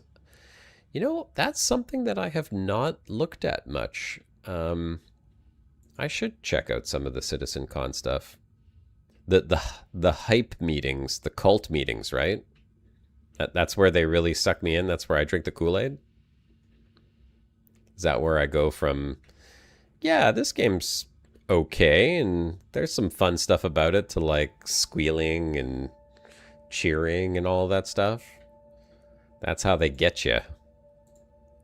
Come to CitizenCon. There we go. 92%. Beauty. They got me on the Quantanium mining. I'm not gonna lie. The fact that this stuff can explode in your ship and destroy your ship if you don't get it back to your refinery in time. Yeah, something about that. I like to live dangerously. Give me the Quantanium. Once I watch their plans, I'm down the rabbit hole. Maybe I'll have to watch it with one eye closed. I don't know. I don't want to go down the rabbit hole. Don't know what to do as a newbie. You took a couple of contracts, but cargo spawning, yeah. Laudu, don't take contracts. I hate to say it, because like it seems like the most simplest thing in the game is like, yeah, you want to get started, go take a contract and do some contracts because they tell you what to do. The contracts are broken, brother. They are just absolute crap. Well, at least for the most part. If you take a contract, don't take a contract that requires you to deliver things to freight elevators, because freight elevators are completely borked. And you will waste a whole lot of time, and you'll be frustrated and annoyed, and you'll question why you're playing this game. I would also recommend not going all murder hobo and killing a bunch of NPCs thinking that they're outlaws, because that will get you put into space jail for a significant period of time where you'll be miserable, and it's basically a gulag, and they make you break rocks for like 24 hours. There are some contracts that work. The combat contracts, like the bounty hunting contracts, have been working for me, at least. I did run a bunch of those. And the mercenary contracts, there are several mercenary contracts that I was taking, and those work as well. Hauling, I mean, a bunch of my friends are doing hauling. They seem to be doing contracts. I don't know. Maybe hauling works because, like, you have to drop the stuff off in a station, and freight elevators and stations tend to work better than freight elevators on planet surfaces. But I would stay away from any of the delivery missions. Delivery missions are the ones that are just bad right now, I think. Other than that, you could try mining. You could try salvaging. Those work really well. Not the mining contracts per se. I'm not doing mining contracts. I'm just doing mining, period. Just mining. You know, get a ship, go rent a prospector, go to the mining service station on one of the refinery stations, pick up a couple of bits and stuff. Outfit your ship, go out, break some rocks like what I'm doing right now. And you could just see one of my refining work orders just completed. That's the refinery processing the rocks that I'm breaking. So we're going to break a rock right now, and you'll see kind of like what mining's all about. So here we go. Breaking rocks. And the optimal range just dropped down, of course. Wonderful. Let's break this rock. It says impossible.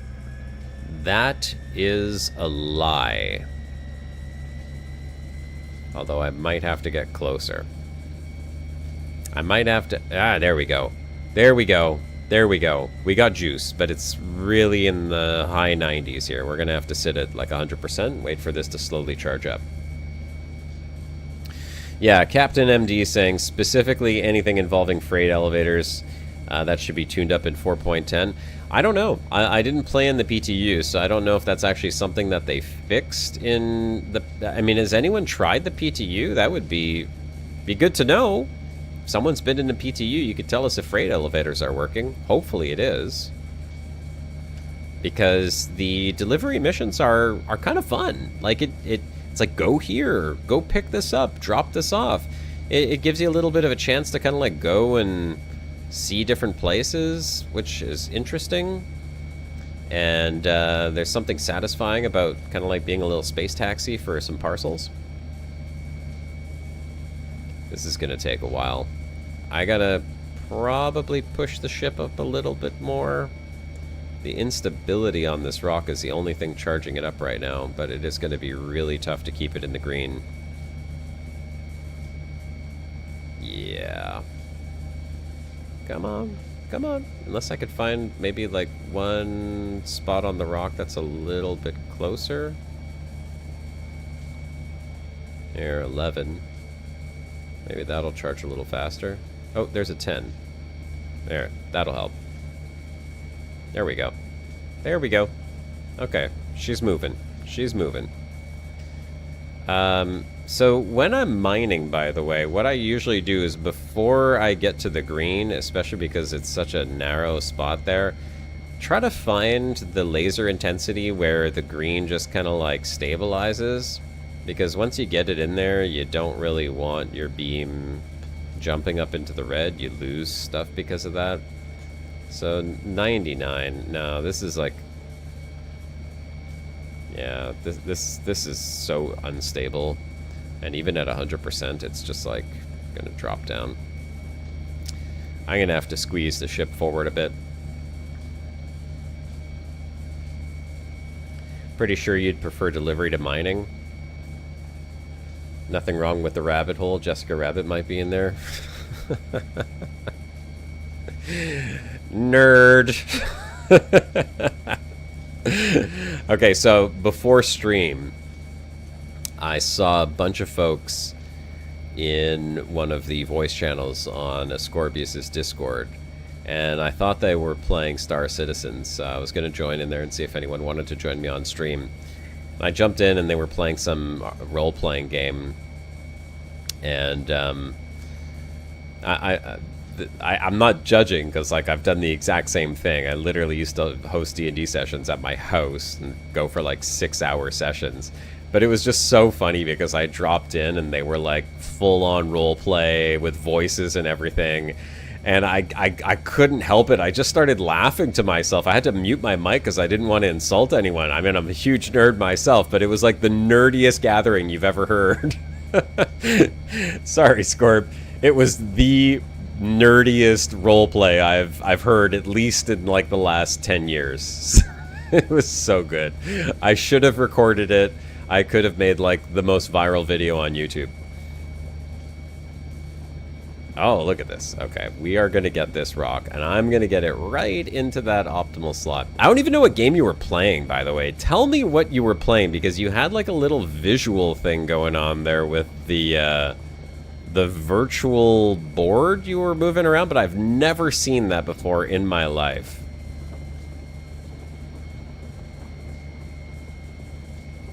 You guys got quite the group going on for it, too.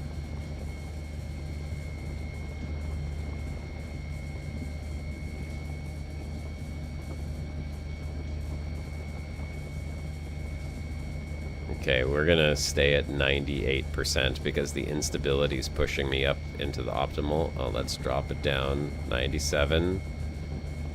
Okay, if we can get this without wasting any of the little Quantanium that's in here, I will be very happy. Do I know who Matt Mercer is? I want to say the name sounds familiar, but I think it's just because Mercer's a... Oh, hey, thanks, Jen Desperado. Appreciate the follow.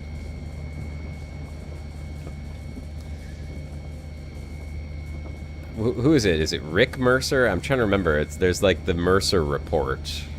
That's what I'm thinking of when I hear the word Mercer. So Matt Mercer does not sound... It's not necessarily ringing a bell, but it sounds familiar. Who is Matt Mercer? Oh, look at this. Look at this. Come on, come on. No, just stay. Stay there, stay there, stay there.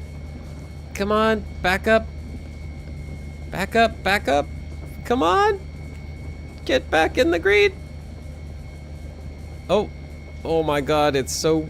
It's... Oh! Yes! Yes! That's what I'm talking about.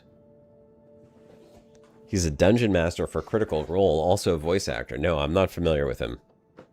Good day and good morning, Jen Desperado. Good morning, Jen Desperado. Where are you that it is morning right now? Look at that, guys. That was a nice crack, too. Okay, now we are in the money. Now, okay, so now, simple. Help me out, brother. Now we have to change the lasers around because we really want to get the most out of this. We've got all of the gadgets. We've got all of the attachments. We need to do it the right way. Australia. Oh, well then the good day is definitely a good day. Good day to you too. Oh, Australia. You know, Jen Desperado, my wife is from Vietnam, and we have been talking a lot over the past couple of weeks about moving to Vietnam. We'll be practically neighbors. You in Australia, me in Vietnam.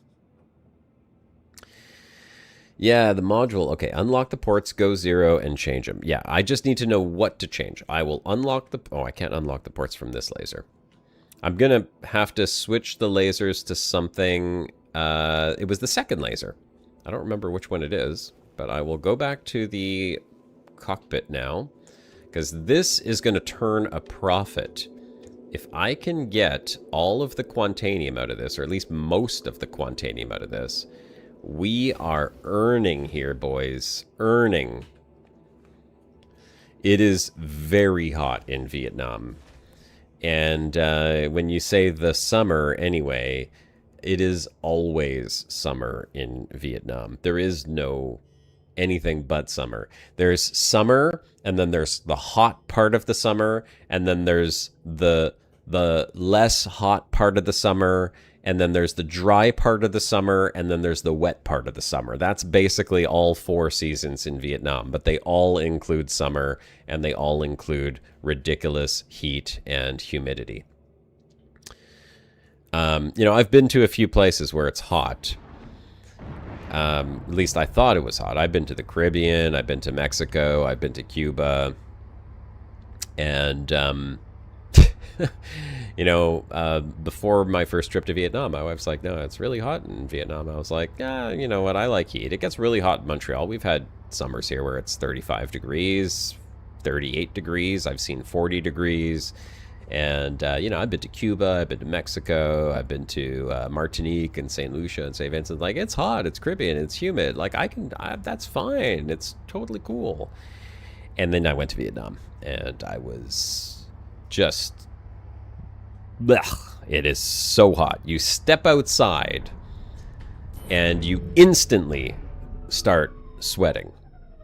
But I love it. I love it. Lao Du? Ah, you're from Malaysia. Oh yeah, there you go. Well, see, you'll also be a neighbor, practically, if I move to Vietnam. I tried to tell my wife, why don't we go to the Philippines? But, you know, she's Vietnamese. Friends and family are in Vietnam. No, it's not that laser. It's got to be this one here.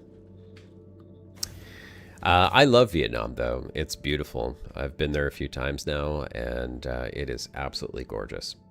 Very, very humid. I don't know if humid is the right word. It's 98% humidity. It's basically like swimming through the air. It's that humid. Okay. So, let's take a look at how this laser... Oh, can I not fire? Yeah, there we go. Oh, it's so small. That's not what she said. Hold on. Let's check out all the rest of these rocks here. Okay, this is an easy one. Oh, you're moving to Thailand. Nice. Sorry, I'm looking at 2 separate chats because I got the Twitch chat on the bottom and I've got the YouTube chat on the top, and I'm ranting and I'm mining Quantanium all at the same time, so I missed that. I should be able to mine with this, right? Yeah, okay. Ooh. Laser intensity too strong. It's your dream to scuba at Raja Ampat, which is an island of New Guinea known for epic diving. You know, so I have thalassophobia, and I hate sharks. I've been scuba diving before. I even swam across a very large bay in Mexico when my wife and I went down there. But I feel like if I was not going to go scuba diving anywhere, it would be anywhere in and or around Australia. Because I just feel like that's where all of the bad sharks are. I mean, it's literally like every bad shark in the world lives in those waters, right? This is so tricky. I have to keep doing this. Oh, thanks for the sub, Jen. Appreciate that. Come on. Maybe I could just keep it right in there. No, don't want to overcharge. I want to keep all of this good goop. Give me the goop. Nope. No! Damn it! It was so close. You've dived in Australia? You think the XTL XL module? Oh yeah, I probably should do that. It's okay. It's okay. There was a lot of inert material in there anyhow. Okay, so we go put the change to my optimal module. Yeah, XTL. Echo. Echo. Hey, Echo. Well, first time chat, Echo. Come on, it's not your first time chat with me. Maybe first time in Twitch. So Thailand is more humid than the Texas Panhandle area? I would say, yeah, pretty sure it is. Okay, yes, you're joking. Good. You have a cousin that would do extreme scuba trips, swim with great whites, hang off coral reefs overlooking an abyss in the Pacific. No, thank you. No, thank you. I went scuba diving, so I was on a yacht, and I was out in the middle of the Caribbean Ocean, and I dove down, and I had a spear gun with me, and it's because I had a spear gun with me that I was able to get in the water. So that was probably the only thing that I was, you know, just built enough confidence. I was like, yeah, bring it on, sharks. I'll poke you, and if you come back at me, I will spear gun you right in the head. Anyway, I did catch a couple of fish with that spear gun, and they got fried up on a barbecue on the boat. But as I was swimming, when the water started getting deeper and deeper and deeper underneath me, and at one point it was just blue underneath me, and that's when I was like, okay, I got to turn around. I can't stay here. This is bad. Very bad. All right. I am going to go change a module on the laser. We are going to go put on one of the, what was it? The XLs. And the wave gadget. Yes, I have the wave gadget. Spearfishing attracts sharks. Yeah, that's why you spear the fish, and then you take them up to the boat, and then you don't go back in the water again. That's what we did. And they were pretty, I mean, I wouldn't say they were small. They were just smallish. I wasn't tuna spearfishing. I worked with a guy who lived in California, and he did, I'm trying to remember what the hell it was called. Someone here, if you've done scuba diving, you'll know what it's called. He did the thing where you float beside the boat and you spear a tuna, and then you basically like hold the line and then like ride the tuna until it slows down, and then they bring this massive tuna onto their boat. Like, just absolutely crazy. I don't remember what that kind of spearfishing is called, but there's a name for it. No, I didn't grab the other gadgets. Oh. Okay, well, I told you I'm not a genius. Kind of an idiot here. Did not grab the other gadgets, folks. Bought them for this purpose. You speared lionfish off of Curacao? Yeah, very tasty. Psycho spearfishing is the technical term, I think. Yeah, I think you're right, Echo. I'm pretty sure that it's called psycho spearfishing. Those are the guys that attract sharks, by the way. I've seen videos of these folks doing that, and like the shark comes and grabs the tuna when the tuna is exhausted.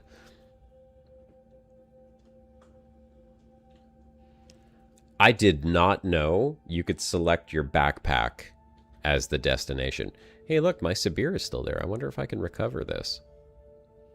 Is it recuperable? Ooh, is it? I think it is. Hey, look at that. Carry or equip? Equip? Wait a second, let's carry it. Can I store it?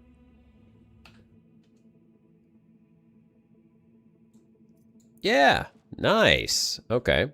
Well, we recouped that Sibir. That's money. So, where's the mining laser here? I mean, I thought it was, oh, here it is. Okay, yes, this is the one. Okay, so we've got modules. I'm gonna have to grab them. Oh no. See, why is it doing this? Do I have to use my, oh, yep, there we go. Okay, it's tractor beam, thank God. Okay, hold on a sec. The rhyme module. So the rhyme module is lowers resistance and shatter damage and laser power. Okay, so we don't need that one. We're going to get rid of that one. We're going to put the XL module on. No, not the head. Not the head. Not the head. There we go. Rhyme module. Yoink. Come on. Yoink. Any time now. Yep. What am I doing wrong here? It says detaching. You can't carry it, it's a lie. Yeah, no kidding. Well, how come it won't detach? Ah, there we go. There we go. Okay, got it. Now I can well, I can't carry it. What's going on? Can I grab it out of space? No. Go lower right? Well, okay, how do I press I and drag it in? I don't get it.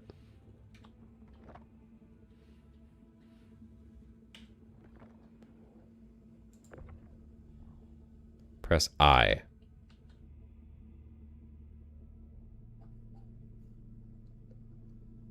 No, I'm confused. That's as far in as it goes. Open your inventory and I can highlight it. Oh, okay, hold on a second. Let's turn that off. Right, open my inventory and then hide. Hey, there we go. Okay, nice, nice, we did it. Thank you for that. Appreciate it. Okay, so we need this one.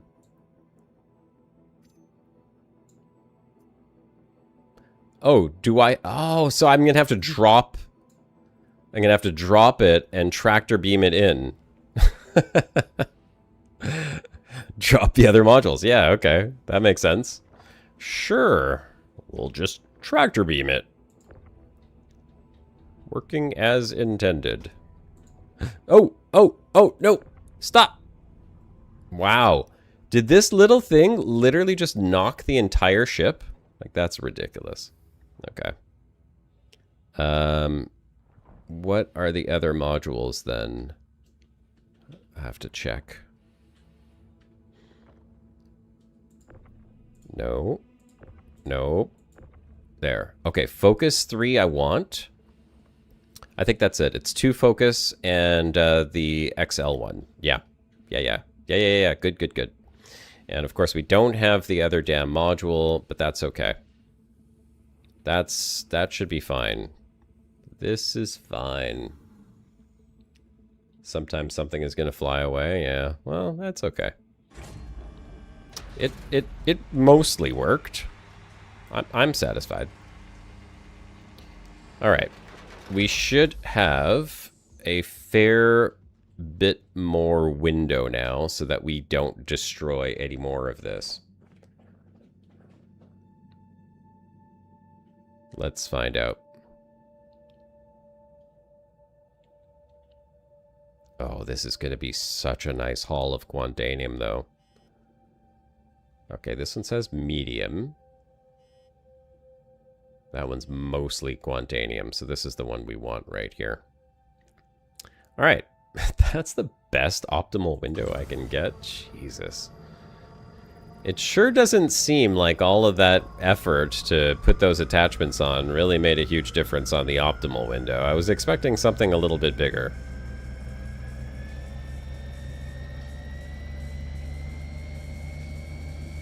And I'm gonna have to scoot forward for that one. Well, darn it. All right, let's see. A different rock, perhaps? This one says easy. 3 times XL might help? You're off to do some Aussie stuff? All right, well, go toss another shrimp on the barbie, Jen. Have yourself some, what is it, Vegemite. Eat some Vegemite. Have a Vegemite sandwich for breakfast. I tried Vegemite one time. Oh, God, I don't know. I do not understand the appeal of Vegemite, but I won't say it's as bad as some of the Vietnamese food that I've tried. Mam dum, not, the worst, the worst. Normally Vietnamese food is delicious, not mam dum. That is not a good one. All right, let's try this. Let's break this rock. This one says easy. Oh yes, it's easy. All right. We got this. We got this. Yeah, using the prospector does make it a lot easier to be able to move around, but you can't come in with the prospector and break these rocks. Like this 30, whatever it was, 30,000 mass rock, you would not be able to break with the prospector. So there's a bit of a trade-off there. If you could find a really tiny Quantanium rock, yeah. But then you spend a lot of time. You're going to spend a lot of time finding that right size rock. Whereas with this one here, usually I find it pretty quick. Now, I'm not going to lie. Talking and chatting and reading and stuff, obviously that slows me down. So when I'm streaming, this process takes considerably longer than when I'm not streaming and I can really just focus on everything that's going on. And multi-crew, yes, 100% is the way to go if you're going to use the mole. Like, we broke this rock up. We broke up a much bigger rock than this with 2 people on this ship. All 3 of us in the lasers. We broke up the rock. We had it scooped up in less... Like, found the rock, cracked it, mined it, and returned to station all in under 15 minutes. And it was 14 SCU of Quantanium total that we got out of the haul. When I refined it, it ended up being somewhere around like 7 or 8. But, I mean, yeah. This is going to be good, though, because when this rock is broken up, solo, this is going to be a fair bit. I feel good about this. This is exactly what I was hoping I would find. That's perfect for the stream. The journey being enjoyable is what matters. I just accept skipping a rock can't break saves my sanity. Yeah, no, 100%, man. You're right. It's all about the journey, right? And I am so happy I found this rock because I don't normally find big rocks like this that I can crack that have as much Quantanium in them as this one. So I'm very happy right now. Okay, so 48 is where I need to be sitting. I want to preserve the Quantanium. Get in there. Get in there just a little bit higher. Come on. Wiggle your way back up. There you go. There you go. One more little wiggle, and then we'll drop you down to 48. Maybe we'll just keep you at 49. No, this is good. 49's good. Come on. Yeah. Good. Keep going, keep going. Yes! Oh, yeah. There we go. Okay. Nice. That's all cracked. Okay, so we've got 1 rock there, 1 rock there. I gotta move the ship up a little bit, though. Love it. Can't wait to see how much Quantanium we get out of this. I'm going to guess that with all of this, like, this will be worth over $1 million. Easy. Easy million. Just takes a little bit of time and, you know, dedication to the trade. Mining's not an easy job. Right? You gotta have some grit. You gotta be persistent. You gotta be willing to go that extra mile.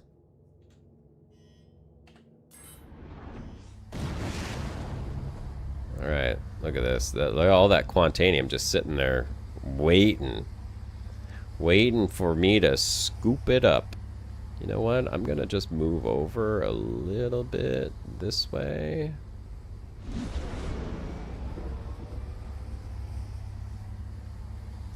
Let's see the positioning here.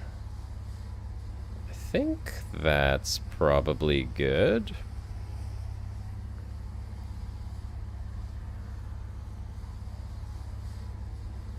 I think... Okay, when that laser comes down, it's pointing down at all of that. Yeah, I think that's good. That looks good. The asteroids? No, see... Okay, so aquatic, I'm gonna break my immersion here for a second, and we have to sort of suspend a little bit of science fact, okay? The asteroids spin a little bit when they break, and then they kind of come to rest, which is a good thing, because if they all went flying off in space when they cracked apart, you'd be chasing these things for miles. That said, there are tractor beams in this game as well, and you can use a tractor beam to hold the thing in place, and the tractor beam stabilizes, and then it's in place. You can even rotate it around when you have something in a tractor beam.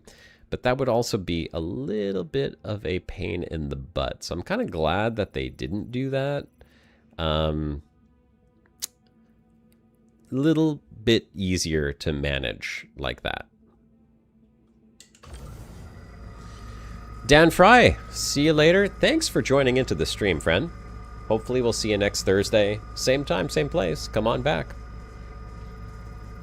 Oh, it will. It will be a great haul. I can feel it in my bones. I feel it in my miner's bones.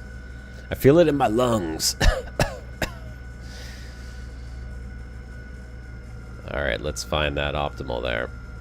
Good to see you, brother. Take it easy. Okay, where does it slow down? No, 46, 45. Okay, 45. It's not about speed when you're mining these rocks, because that optimal sliver is so damn small, and the instability on these things just makes it a little tricky to keep it in there. Okay, 46, 45.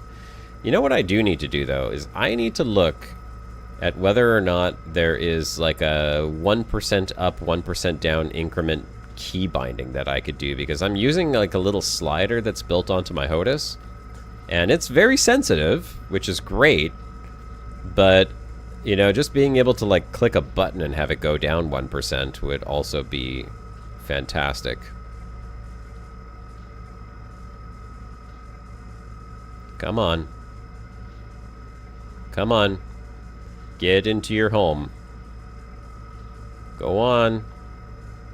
46. So 45 is the sweet spot. Once it's in there. Come on. One nudge. Down to 45.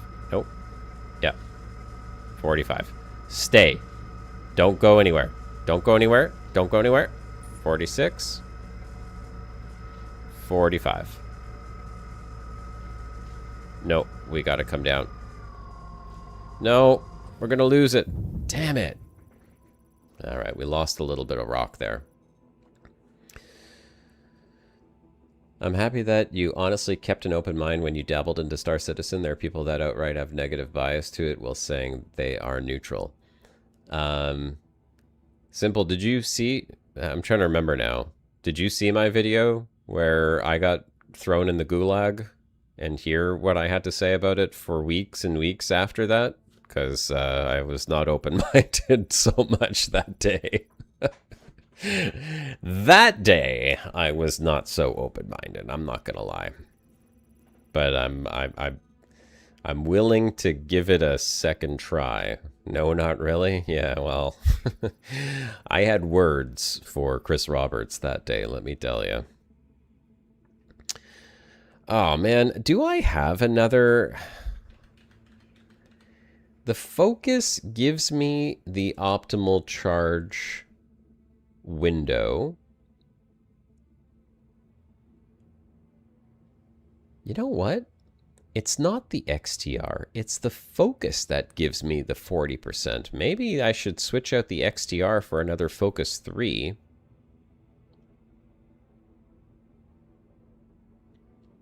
Maybe that's what I need to do. Because that, I mean, I feel like it's not going to get that much better. 40% more. It's like, okay, so you have one more hair of optimal green space to work with. Let's see if I can get this one now.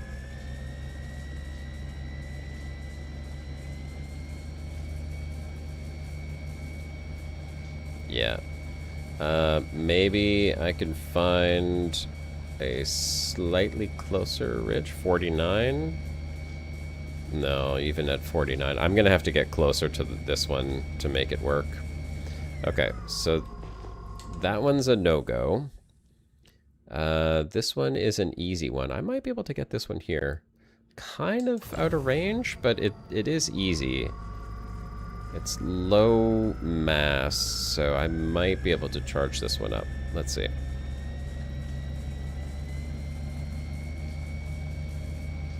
Nope. Both of those I'm going to have to get closer. Okay.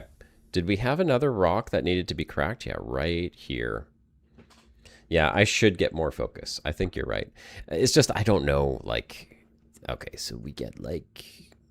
0.2 millimeters more space to work with.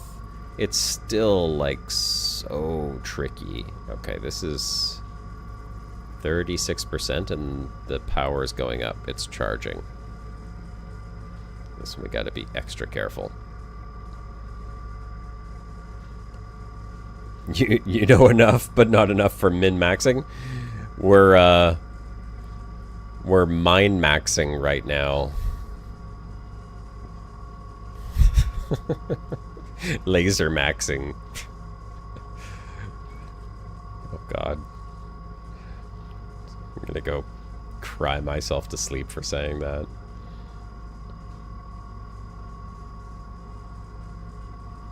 But the kids are gonna love it.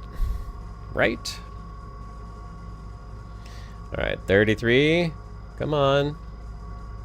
34. Let's give it 1% more. 35. So this is where the laser's like, nah, no. Too much juice. Man, I don't know what was up with last Thursday. Fucking 70 people watching the stream. I must have had, like, some YouTube algorithm good luck that day.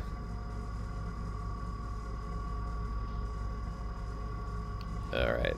Now just stay right there.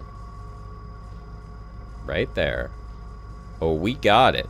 We got it. There we go. Nope, we lost it. 35, 34. Yay! Alright, that was a good one. That was a good one. So I can't crack those 2 rocks, but everything else here I think is done. Let's go see if I could hit it with the center laser. Maybe. This is a good pile of Quantanium, though. Man, I'm excited to scoop this all up and see how much there is. Can't wait.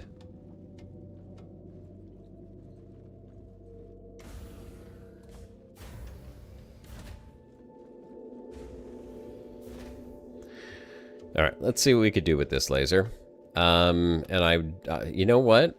This laser, I don't need the stampede on it, so I could probably put a focus on this one, if anything.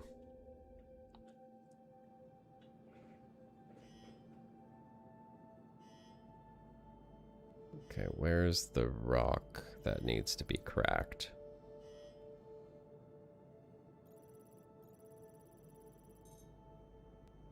Oh, there it is.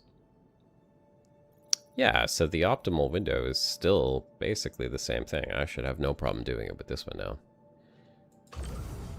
Oop. Let's make sure we're hitting the right rock, though. I don't want to hit the wrong rock.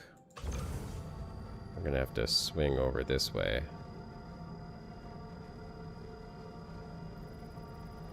That was a weird little glitch. Okay, I don't know what's happening there. That weird flash, that's making me nervous. I don't want to do this. And as soon as I hit it with the laser, that little optimal window dropped down so small. So, are there no lights? Yeah, there's lights. I don't have the lights on right now. I think I have to turn them on from up here.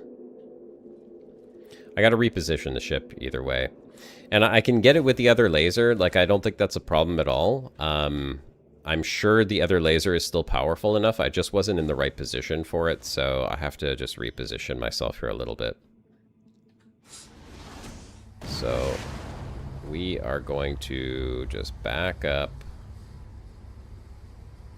to about here-ish. Oh, maybe the red flashing light was the lights of my ship.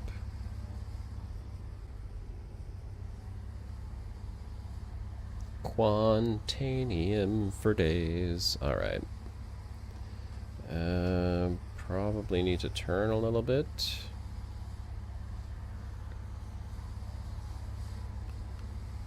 Turn a bit more. There. That ought to be lined up. Now we need to be closer.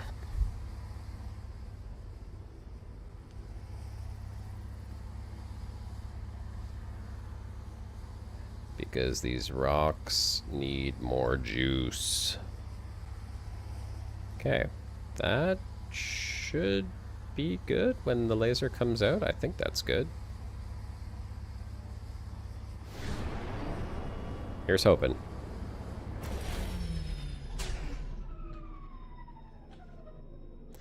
All right, let's get back there. Back to work.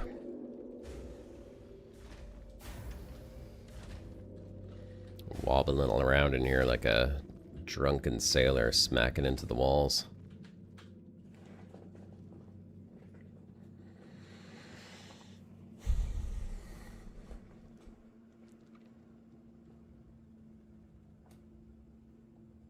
Okay. So we've got one rock, two rocks here. Are we close enough? Give it the juice. Yep, there we go. We got it. So we just have these two rocks left to crack, and then I think that's it. Then we scoop up and see how much we're gonna make.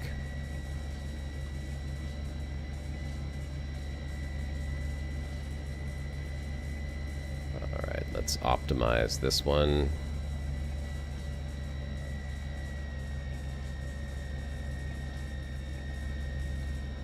$81, $82. No. 81 or 82.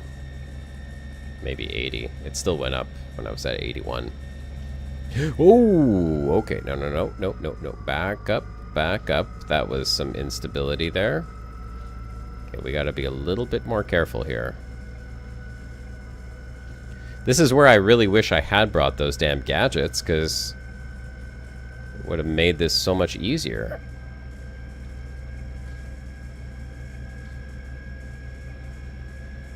Okay, we have to be a lot more careful with this one. 72, 73. Oh, it's going up. Okay, so here we are. God, my eyes are burning. I have to blink, but I can't, because I have to stare at the green line while I watch this rock heat up so it doesn't explode. When I look over at the chat window now, all I see is like purple lines because the residual light at the back of my retinas.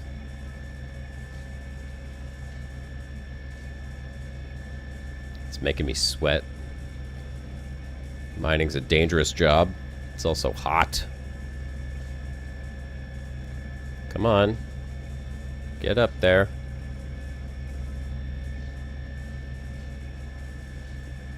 Stop sitting there doing nothing, little laser. You're making me nervous. I want to give it more power, but...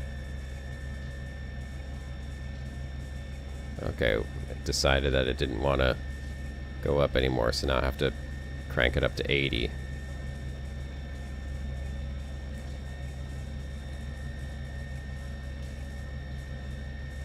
Is it going? Yep, it's going. Okay, 80. Oh my god. There we go. It's going at 80. It's moving a little bit too quick, though. Okay, we are going to let it get into the green at 80, and then I'm going to keep it at around 79, I think. Because it jumps. Come on, come on, come on, come on. One more little tick. You can do it. Yeah, please don't jump into the red. Just go into the green. Come on. Come on.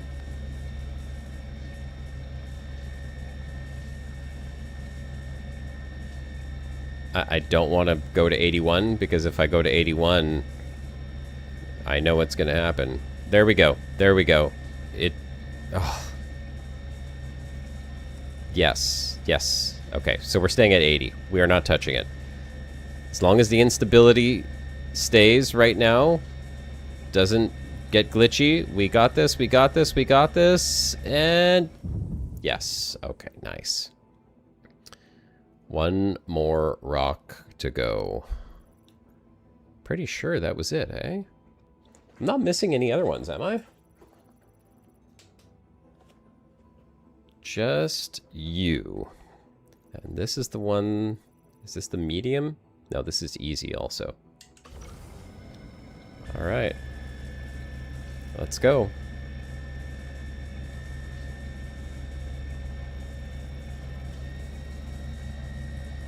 Charging it up. I love the way that you could see the rocks visibly heating up too, and then like it starts to give off a little bit of smoke.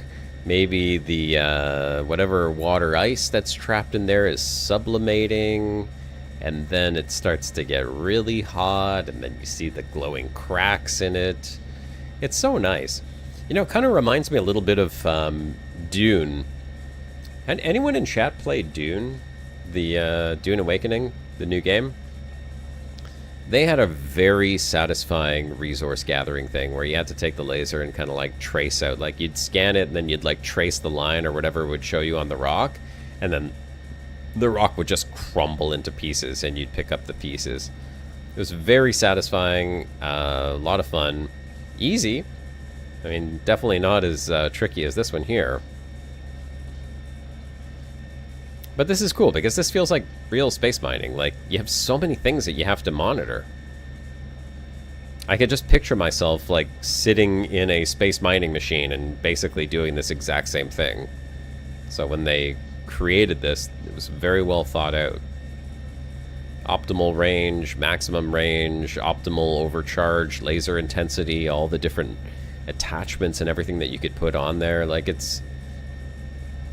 This is... very well thought out.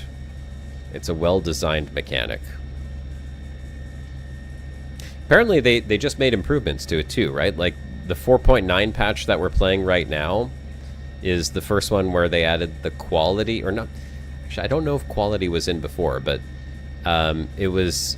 This is more deterministic, so like now when you scan a rock, you know what the rock is, so you can decide whether or not you want to go and mine it. Before, you had to like go up to each rock and scan it to see what the composition of the rock was, and like you had like granites and obsidians and stuff, and they had different combinations of the materials in them, is my understanding. So from what I've read, people do like this better. They feel like they waste a lot less time.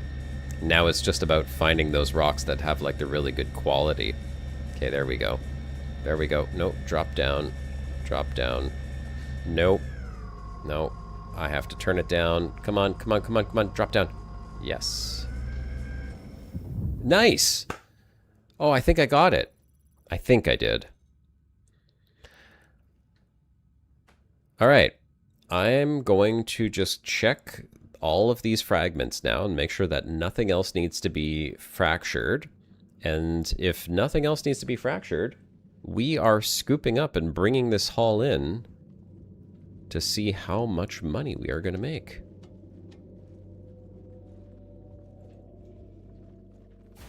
I think that's it.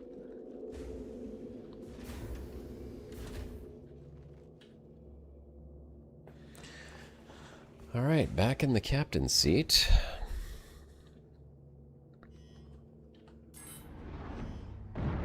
Turn the engines back on, and let's check.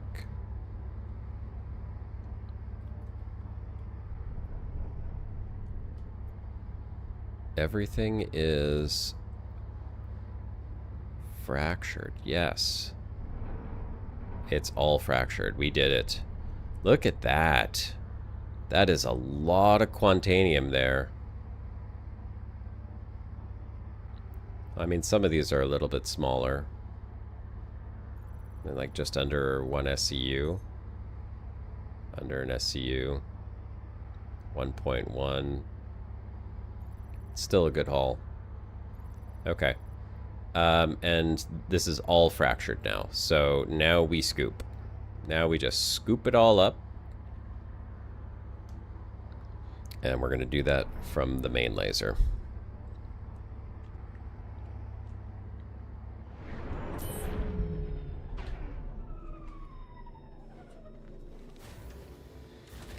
Alright, so we drop right back down into this one now.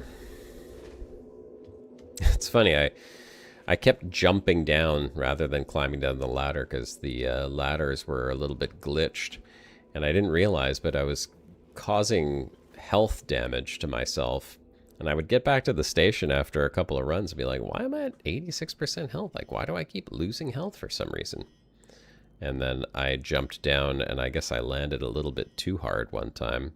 And that's when I noticed that I was actually taking damage from that. So, okay, time to scoop.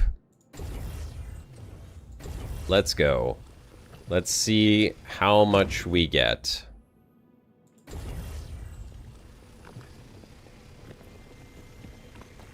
We got 24 minutes and 40 seconds on the timer to scoop all this up. We're just going to grab every single last bit of rock that's here right now. I don't know if I need to wait until it scans, but I'm scanning it anyhow. We have time. There's no need to rush here.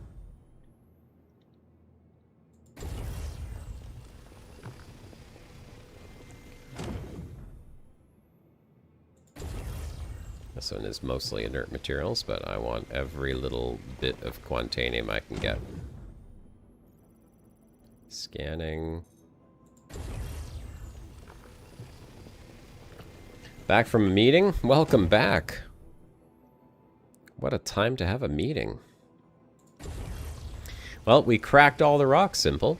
So we are ready to go. We're scooping again. We're scooping, and we are gonna bring this back to refine here in just a couple of minutes.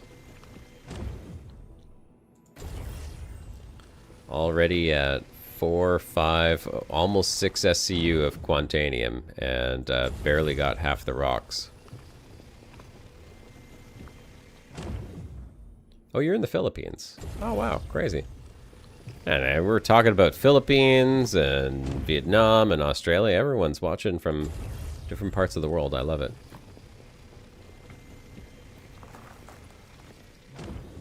In a couple of years, I'll be on your time as well. Because we are, and I mean, unless I die, we are moving to Vietnam. I went global. Yeah. Oh, look at this. 8. I mean, the only problem is after the refining, it's we're going to lose half of this Quantanium, unfortunately, but The refining process is a little painful, not gonna lie.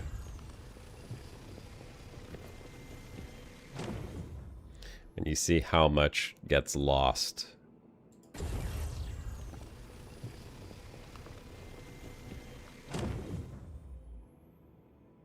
But this will more than pay for the mole rental. Okay, last chunk. 10... almost 11 SCU of Quantanium. Okay, nice. Nice. Yeah, this is a rental. I can't afford to buy the mole just yet. We're getting there. We're getting there. That's what I'm saving up for. I don't know if I would buy a mole. I mean, I'm hoping that by the time I have enough money to buy a mole, I won't need a mole because I'll have found a different way of making money. You know, like means to an end kind of thing. I want to continuously upgrade my ability to turn a profit, but that doesn't necessarily mean it's gonna all be from mining. If I can find another way to make money that is equally as much fun and, you know, pays out, at least as good as what I'm doing here with this Quantanium mining, because, I mean, I'm making a few million a day just from playing, you know, minimal playtime. Oh, ship port's unlocked. Let's lock those. All right, let's get back. I would like to try hauling because, like, I feel like hauling has the potential to make good money. And I think, you know, avoiding the whole contract situation, the real hauling would probably be... Oh, refueling? Yeah. Refueling is the way. Well, I thought maybe, like, just straight up hauling, but, like, trade hauling, you know? Like, buying cargo in one place, buying low, selling high, you know, that kind of thing. So I thought maybe eventually, like, work up to a hull B or even, what is it, a hull C is bigger, I think? There's a hull C? You know, like, something really big that carries a lot of cargo and just doing a little bit of space trucking. But that does take a little bit of... yeah, you need the capital, exactly, right? Like, that's what I'm working towards right now, is I'm working towards having the capital to be able to fund that type of trade. I played a game way, way, way back in the day. I don't know how many people here would even know this game, but if you ever spent any significant amount of time on BBSs, and if you know that term... bulletin board systems, pre-internet, I'm talking. Before the internet existed, back in the day when you used to take your 1200 baud modem and dial up to a BBS, there was a game that I used to play called Trade Wars, and it was a space game. Largely text-based space game. And I played the hell out of that. And it basically is Star Citizen, but you played it on a BBS in text, like jump to next sector, jump to sector 3.1, and there was fuel and there was ammo, and you could build space stations and you could stock your space stations and you traded and you upgraded your ships. Like, that's probably the game that got me into space-related games in the first place. Retro said, interstellar hauling... go to other systems so you can explore more. Yeah, exactly. Interstellar hauling. Well, I mean, you know, Retro, I read, and who knows how many dozens of years it'll take before they add this into the game, but I read that they are planning on adding somewhere like upward of 100 different systems into this game. You know, considering how much there is in each system, 100 systems would be a lot. And I could be wrong on that number. Maybe it was 1,000. I don't remember, but it was a fairly large number. Like, this alpha, they're just starting with a few systems apparently. And if the 4.11 patch does in fact include the first planet in Nyx, which is based on their Genesis terrain planet generation, whatever, like, that would be really cool. That would be the foundation for them to then start building out more systems that are based on that same tech. And the other thing, which will make each one of those systems even bigger, apparently, is, what do they call it? The star something. I know it's got star in the name. Where, like, it adds bases onto the planets, or not bases, but like different points of interest onto the planet, and they want people to stay planet-side more. So, like, there's dynamic missions and stuff that you can get, apparently. I haven't pulled up here. When I land this thing in the hangar, and I stick all of this Quantanium into the refinery, I'm going to pull up that website that I've got bookmarked here, and we'll read it together on the stream. Because some of that stuff looks pretty cool. Again, though, I'm not going to hold my breath and like expect it to be ready to go here in the next couple of months or anything like that. I'd be surprised if any of that stuff makes it into the game like within, you know, a year. But you never know. Maybe they figured out how to spend their money properly. Starchitect? Yeah, I think that's what it was called.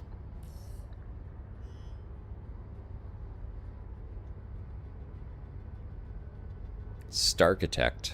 Yeah. Sounds very familiar. I'm pretty sure that's what it was called.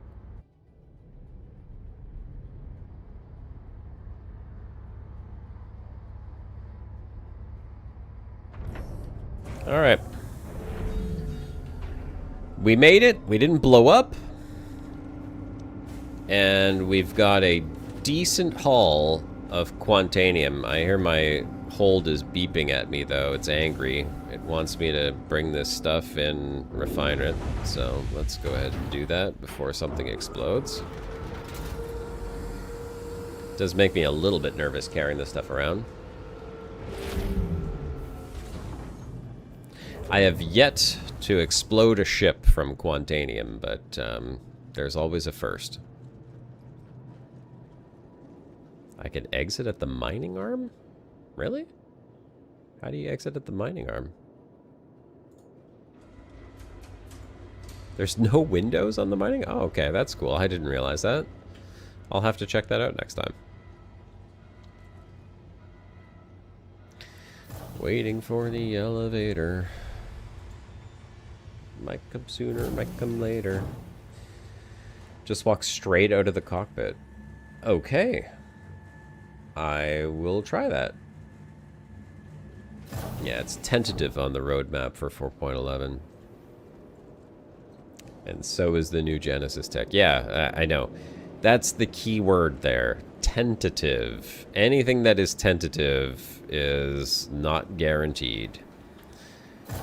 So, I'm not you know, I'm not delusional when it comes to stuff like this. I watched, like, I remember when Star Citizen was first announced. I was heavy into Elite Dangerous at the time, but I was like, that's really cool. Elite Dangerous needs competition. I've been saying that since the very first day that Star Citizen was announced. It's like Elite Dangerous needs some competition because they're just not pushing the threshold enough, and I want to see more out of Elite Dangerous. I think Elite Dangerous has tons of potential to be an incredible game, but, you know, without competition, you don't try to do more. All right. Argo Mole. Start a work order. How much are we going to get? This is going to be a long one, but...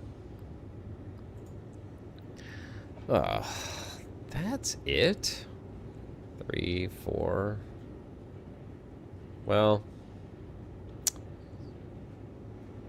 I feel like the yield on this is just garbage. Like, I'm sure that there is a station that specializes in Quantanium. This one here does not show anything for Quantanium yields. So, like, I feel like this is just, like, average. But 369 out of 821 feels like a bit of a steal for the station. Oh well. We'll just have to do it anyhow. least my other little mini haul here has wrapped up, so I can collect that, put that in. I mean, I did just sell like 2 point something million of Quantanium. Had some really lucky hauls the other day.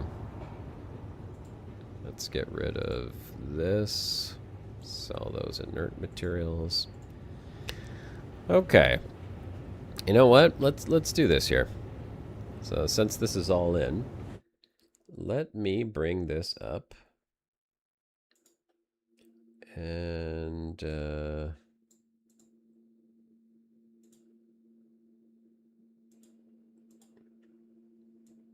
we go. So roadmap roundup. Okay, notable changes August 12th. Here's the release view alpha 4.11. So you got Nyx 1. Again, this card has been set to tentative. Nyx 1 is a coreless planet that orbits closest to the sun in the Nyx system. Once considered impossible to terraform, Nyx 1 has undergone a drastic transformation thanks to new experimental technology developed by Genesis Terraforming. That's their Genesis system. And now features a robust ecosphere capable of supporting a wild diversity of life. I'm really interested to see how wild and diverse that life is on that planet. Because I like wild diversity. So far, I've seen animals. I see they have like these herds of like weird buffalo and stuff, and I've seen the wolves or whatever they call them. I have no idea what the hell they are. So it'd be interesting to see when they say a wide diversity of life, how many different fauna that includes. Then you have the Starkitect mission pack, so implementing new sandbox missions across sprawling planetary locations designed to keep players planetside for longer with focus on more localized objectives. I kind of see this as like maybe like a Skyrim type of model where you take a contract and then when you turn it in, other people in that settlement or in that station will also then offer you things. And so you're going to be spending time around different settlements. Keyword capable to support. There will be no wildlife there yet come 4.11. Yeah, that makes sense. I mean, maybe we're wrong though, Simple. It's possible maybe they throw in like 1 or 2 animals. You know, if they're going to put one of those big worlds on there and it's completely devoid of life, that would be, I think, a miss. But then again, it's also tentative, so who knows if they're even going to have it in there. And then, of course, they mentioned the Genesis Planet Tech V5. This is really cool. Like, I've seen the videos of what this is capable of. It looks fantastic. It really does. It's absolutely stunning if they're able to pull it off the way that it's meant to be. There will be a few, just not diverse. Okay, they'll have a few wildlife in game now, after all. Yeah, that's true. They do have a few right now. Hopefully more. I saw some dude, it might have been Space Tomato, actually. I think he showed like a screenshot from something. Maybe it was like a Citizen Con or something. I have no idea where he pulled it from. But it had like at least a dozen different animals on there and like alien creatures and stuff. So it looks really cool. If they're actually working towards that, that would be awesome. Maybe some procedural stuff. But this is the big thing here, is the Genesis Planet Tech that really caught my attention. And again, tentative, right? So may or may not actually get in. And Starkitect. So all of those things combined would be really cool, because the Planet Tech builds the planet, how it's rendered, the emergent biomes, all of the way that the rocks are scattered, the fauna, the flora, all of that stuff. Starkitect is, you know, like adding all of the different sectors onto the planet where you have settlements that right now just don't exist. Like if you go look at the planets in the game, they have quite a few different like security checkpoints and then like outlaw camps and like this and that. There's a bunch on each planet, but their whole Starkitect thing, like they want to make it so that you can have like 100 or more. And I don't know if it's, yeah, it is. It says procedural right here. New procedural world building system that automatically scatters sectors, clusters, and locations across planetary bodies while constructing locations from modular tiles. So yeah, that's really cool. Basically, if they can make that work and the Genesis Planetech, then they would be at a point where they could just start adding in many more systems, because Starchitect will just populate the planet and Genesis will build the planet for them. Population Manager Tech. I didn't read this one here. What does this say? Implementing the Population Manager Tech. Primary goal is to load balance. To load balance the server population and create inhabitants appropriate to their local environment, while enabling more complex interactions between agents focused on dynamic context. So I guess this ties back into the Starchitect mission pack as well. Starchitect POIs, new ground locations owned by various factions, offering a variety of procedurally generated combinations of building compositions. These will support a wide variety of mission archetypes and gameplay loops. Again, all tied in there. So there's procedural stuff that's built in. That's cool. Heavy combat armor, character customization update, browse. Yeah, people were kind of like laughing about this one and making jokes about the big update that now you have like different eyebrow styles. Woohoo! The rest here, none of this makes any sense to me because I don't know how the weapons balance out compared to everything else. New Wikello ship offerings. The Wikello missions, I think this is a smart system because it gives people kind of purpose in the game. Like you can have an end goal of, hey, I want this ship. Okay, we'll go and, gather this much resource, or go and kill a bunch of these little buffalo, and then come back after you've killed 2,000 of them. So that's kind of smart. They should continue to build on that. And I like the shop. The shop's really cool too if you go there. It's pretty neat. Copian, Stormwall, Valakar, Quasi-Grazer, Maroc are in game. Yeah, all those names sound familiar to me. Let's see.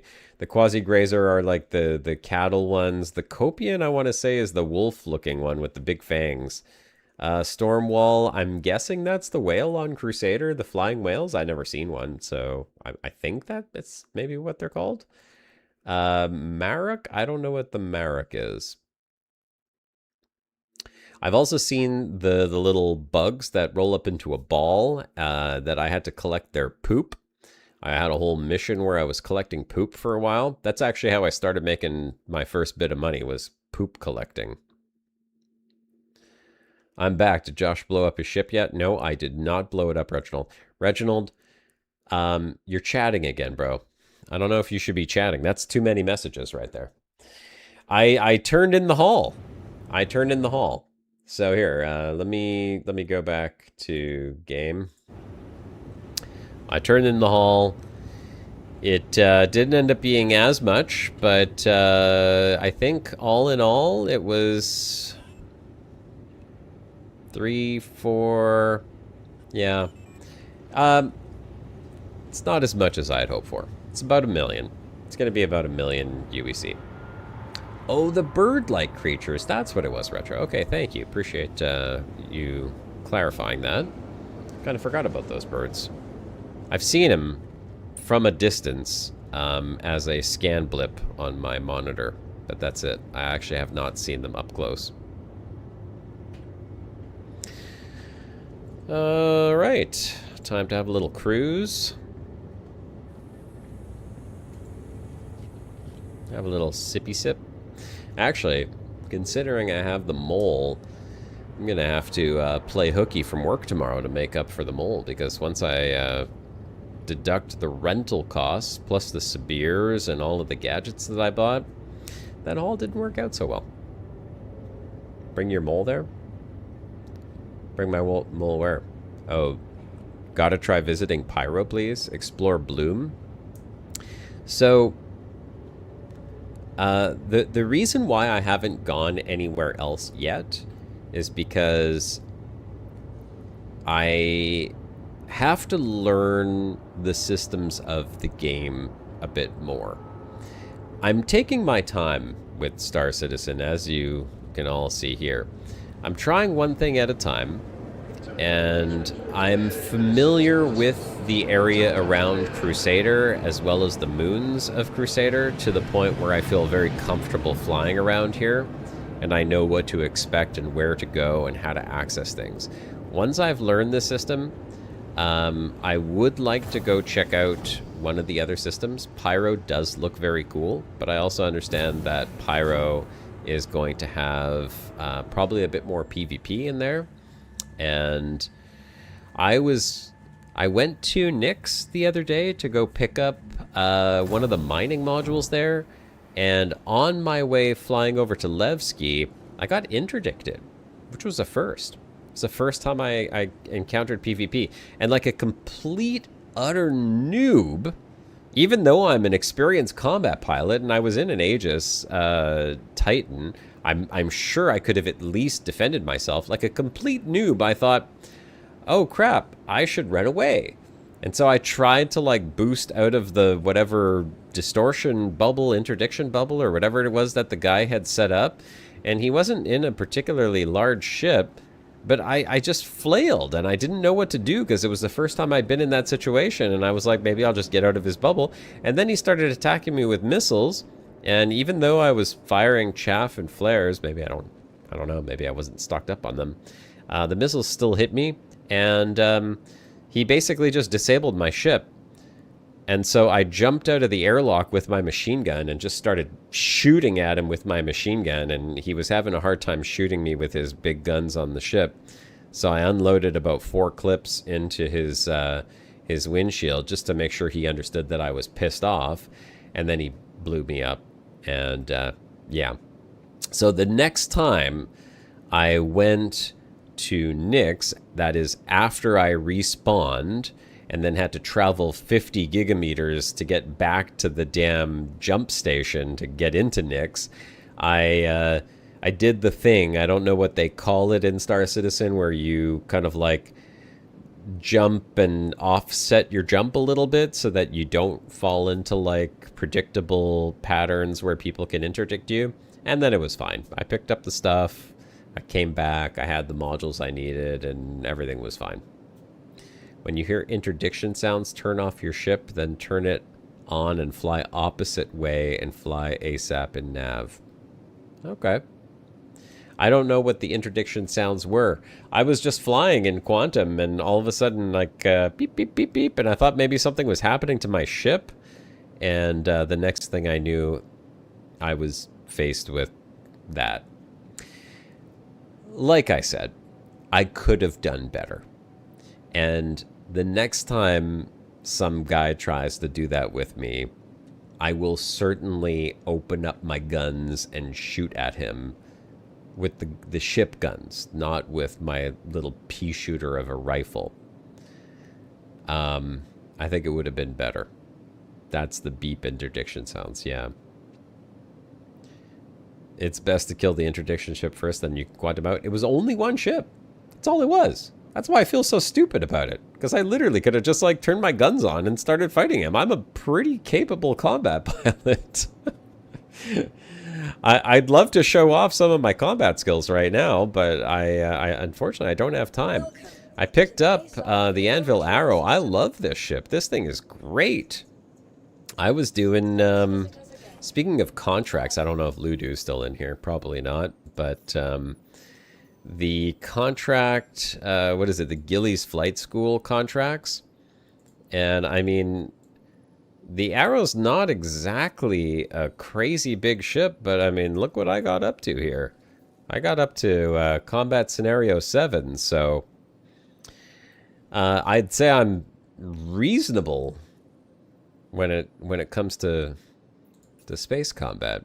I mean, I should be. I've been playing flight sims for a long time. That is the way to try dogfighting quickly. Arena Commander, free fly. Yeah, I'll definitely try that out. Fit deadbolts, it will kill stuff quick. All right, well, ladies and gents, it's about that time. So I think this will be a good place for me to call it a night. say thanks so much for joining in on the stream. Oh, hold on. My stream got a little bit weird. I could see it right now. My OBS is acting up. But as long as you can hear me, the stream will resume its normal course here in just a second. It says encoding overload. Consider turning down video settings or using a faster encoding preset. Okay, there. It looks like it's back. Happens once in a while. That was fun. It was a good mining run. You know, I rarely come across Quantanium rocks as big as that. I usually just try to get a small one, zap it, get a few Quantanium, get back, dump it in the refinery, and then just do that 4, 5, 6 times in the same period of time. That does pay out pretty good. So if you are starting in mining, that's kind of the way to go. The bigger rock, I liked it just for the sake of like being able to enjoy that with an audience and like see what it's really like to have to manage all the lasers and crack a big rock like that solo. It's a little time consuming, not gonna lie. I'd rather bring a crew with me and get that done in about 10 minutes because you know, it took like an hour or more, which doesn't seem particularly good use of the time. Still fun though. And as someone said earlier, it's more about the journey than the destination, and the journey was fun. So thanks so much for tuning in, everyone. Appreciate all the chat again. I will drop a shameless self-promotion in here. If you're not already subscribed to my channel or following on Twitch, please feel free to go ahead and hit the subscribe button. If you don't, that's okay too. At the very least, you can hit the thumbs up and give the video a like so that people will see it a little bit later on. And I'm streaming every Thursday at the same time, so from 8 p.m. Eastern Time until 11 p.m. Eastern Time.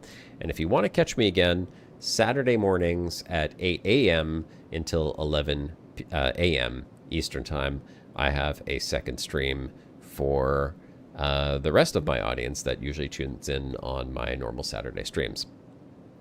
Aquatic, ciao for now. Simple, retro. Let's see. No, what? The guy's saying he doesn't want to go? Don't want to go? No. Yes, yes, go. Okay. Let's see who else was in here. Well, you guys have been the ones chatting the most. Reginald, if you're still there, Reginald, thanks for throwing a couple of messages in there. Appreciate you all. Oh, you refuse to say goodnight to Josh and all the scumbags in the chat? Yes, you do, Reginald. Reginald, I hope to see you again next time and not have you chat at all next time again. For now, everyone, have a great night. Stay safe out there. And this is Commander Josh Hawkins signing off, folks.